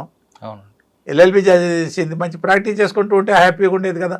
తను కోరిన పంత కేసులు వాదించవచ్చు కదండి. ఆమె తుపాకీ పట్టుకుంటే ఒకరిని చంపుతావు, ఇద్దరిని చంపుతావు, 10 మందిని చంపుతావు. దేశం మొత్తాన్ని అయితే చంపరు కదండి. మరి ఎందుకు ఈ తుపాకులు? దయచేసి ఇప్పటికీ వాళ్ళకి చెప్తాను, వాళ్ళ మేధస్సునంతా ప్రజాస్వామ్యబద్ధంగా ప్రజలను మేల్కొల్పడానికి, అవినీతి మన చట్టం, మన సమాజంలో ఉన్న అవినీతి కానీ ఇంకేదన్నా లుసుగులు లోపాలు ఉంటే తీసేయడానికి ప్రయత్నం చేస్తే ఖచ్చితంగా మన దేశం బాగుపడుతుంది. కరెక్ట్. ఇప్పుడు మీరు చెప్తున్నట్టుగా సెంట్రల్ కమిటీలో అండర్ గ్రౌండ్ ఉన్న వాళ్ళ తమ్ముడు బయట ఉన్నారు, ఆయన ప్రజాస్వామ్యం పోరాటం చేస్తున్నాడు, బాగానే ఉన్నాడు. అవును. ఎవరు వీళ్ళు గాజర్ల వాళ్ళు నా మీద స్టేట్మెంట్ ఇచ్చిన వాళ్ళే, ఎక్కడున్నా చంపుతామని. కానీ మంచిగా అయ్యారు కదా. అప్పుడు బాగా పనిచేస్తున్నాడు, కాంగ్రెస్ లో ఉన్నాడు, బాగా పనిచేస్తున్నాడు. స్పీచ్ వాగ్దాటి చాలా బాగుంది. ఆయన పార్టీలో ఉన్న ప్రభుత్వం తరపున కూడా ఆయన వ్యతిరేకంగా తప్పు చేసి మాట్లాడుతున్నాడు. కరెక్ట్. అలా ఉండాలి. వాళ్ళు ఇంకా సిద్ధాంతపరంగా ఉంటారు దేంట్లో ఉన్నా కూడా.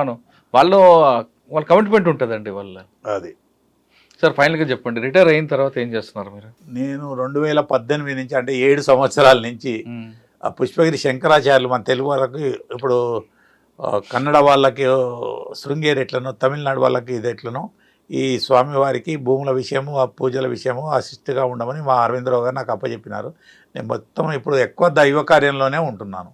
వారి భూములు అవన్నీ, వారికి నరసరావుపేట కానుకొని 1800 ఎకరాలు ఎప్పుడో 65లో వీళ్ళ ల్యాండ్, 17వ శతాబ్దంలో అప్పటి రాజావారు వీళ్ళకు రాసిచ్చినారు, ధర్మకార్యాలకు ఉపయోగించాలి. ఆ ల్యాండ్ను రైతులకే ఇస్తారు కౌలుకు. వాళ్ళు పండించి పే చేసిన కౌలు ఈ ధర్మకార్యాలకు, యజ్ఞాలకు, యాగాలకు, ప్రజలను సనాతన ధర్మం పాటించే విధంగా మేల్కొల్పడానికి, బోధించడానికి వాడతారు. సో ల్యాండ్ ఉందా, కబ్జా అయిపోయింది? ల్యాండ్ మొత్తం కబ్జా అయిపోయింది.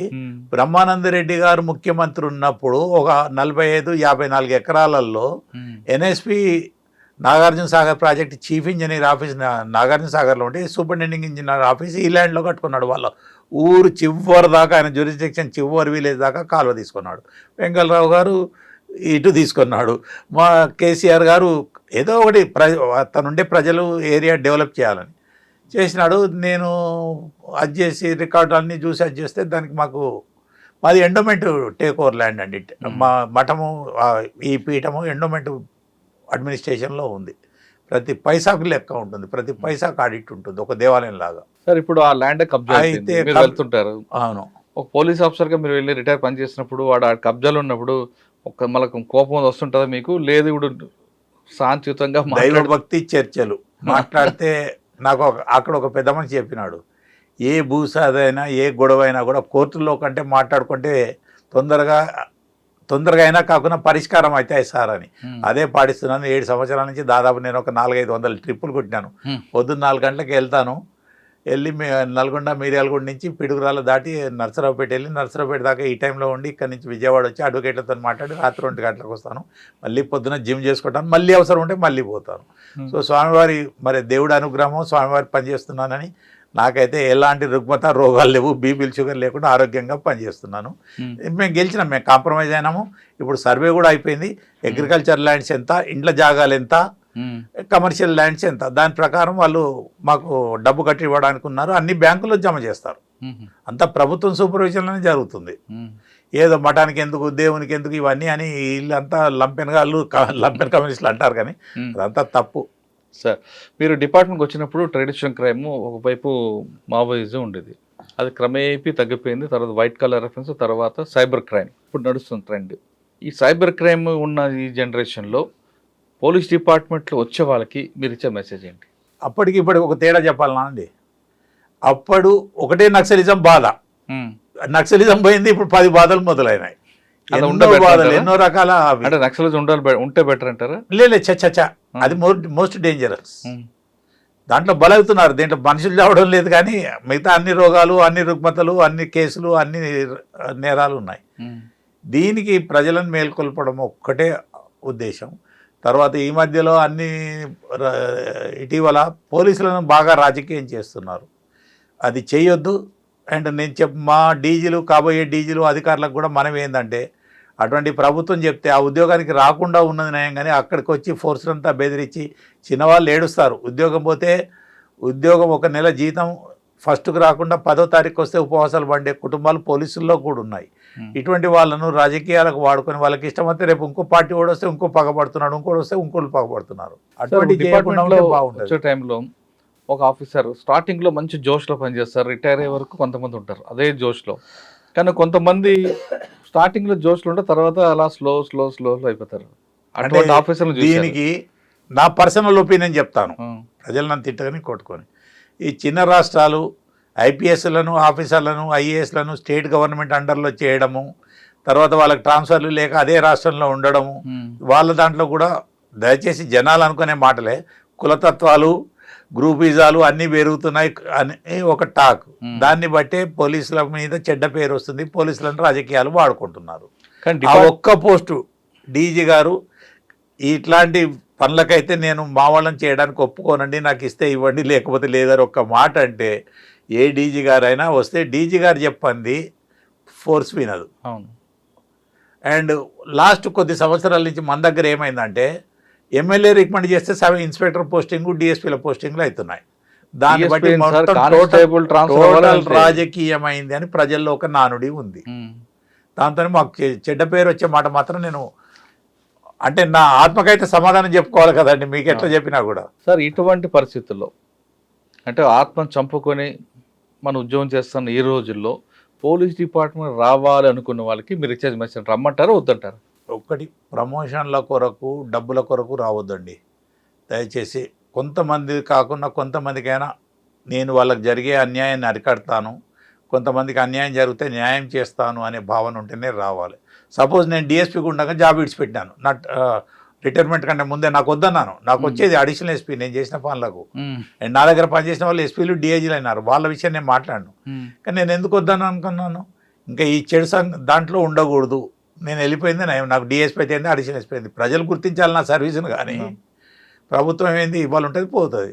దయచేసి అట్లాంటి ఫీలింగ్తో మంచిగా పనిచేస్తే వ్యక్తికి పేరుంటుంది. మనం రిటైర్ కాగానే చావమండి. రిటైర్ అయినాక 20 ఏళ్ళు 30 ఏళ్ళు, నేను రిటైర్ అయ్యి 15 ఏళ్ళు అయింది, ఇంకా 10 ఏళ్ళు అయితే గ్యారంటీగా బతుకుతాను. కాబట్టి ఇప్పుడైనా మనం ఎవడు సార్ మీరు అట్లా చేసి రిటైర్ చేసి అనకుండా మీరు బాగా చేసినారు, మీ కాలంలో డిపార్ట్మెంట్ మంచిగా ఉండేది, ఆ పేరు ఒకటి తెచ్చుకుంటే చాలా తృప్తి ఉంటుంది. అవును, అది కరెక్ట్ అండి. దయచేసి వచ్చే వాళ్లకు, యంగ్ జనరేషన్స్కు, సీనియర్ ఆఫీసర్స్కు నా ప్రార్థన ఇది. ఇప్పుడు అడిషనల్ డీజీ ఆ లెవెల్లో చేస్తే డీజీ వస్తే ఏంది, లేకపోతే ఏంది, సార్ నన్ను ఎందుకు వాడుకుంటారు, మా వాళ్ళని అట్లా చేయలేను అంటే ఒక మాట అంటే అయిపోయాయి. సీఎం ఎంత సీఎం అయినా ఒక పార్టీ వాడండి, తన పార్టీ అభివృద్ధికే చూస్తాడు, మమ్మల్ని వాడుకోవడానికి చూడడం తప్పు అని నేను అనుకుంటాను. ప్రజలకు సేవ చేయాలంటే police department the best platform అంటున్నారు. నేను మొన్న రాసినాను, ఏ జన్మ పుణ్యమో పోలీస్ ఆఫీసర్గా నాకు అవకాశం దొరికింది, ఎంత కర్మనో ఏం పాపం చేసినామో మీకు కూడా పంపించినట్టున్నాను. ఎంత చేసినా గుర్తింపు రావడం లేదు బికాస్ ఆఫ్ పాలిటిక్స్ అని రాసినాను నేను. ప్రజలకు సేవ చేయాలంటే పోలీస్ డిపార్ట్మెంట్ ఒకటే ఉందంటున్నారు చంద్రమౌళి గారు. ఇక్కడికి వచ్చిన తర్వాత కొంతకాలం సర్వీస్ చేసిన తర్వాత మీరు చేసే మంచి పనులు అక్కడ రిఫ్లెక్ట్ అవుతాయి అంటున్నారు చంద్రమౌళి గారు. బయట కనబడినప్పుడు మీరు చేసే పని వల్ల వ్యక్తికే కాదు వ్యవస్థ కూడా, పోలీస్ వ్యవస్థ కూడా మంచి పేరు వస్తుంది. అంతేగాని డబ్బుల కోసమో పదవుల కోసం వస్తే మాత్రం ఈ డిపార్ట్మెంట్ సూట్ కాదంటూ చంద్రమౌళి గారు చెప్తున్న వివరణ. ఇది చంద్రమౌళి గారితో ఎక్స్క్లూజివ్ ఇంటర్వ్యూ. వచ్చే వారం మరో గెస్ట్తో మళ్ళీ కలుద్దాం. అంతవరకు నమస్తే. Thank you sir. ధన్యవాదాలండి. చాలా చాలా ధన్యవాదాలు.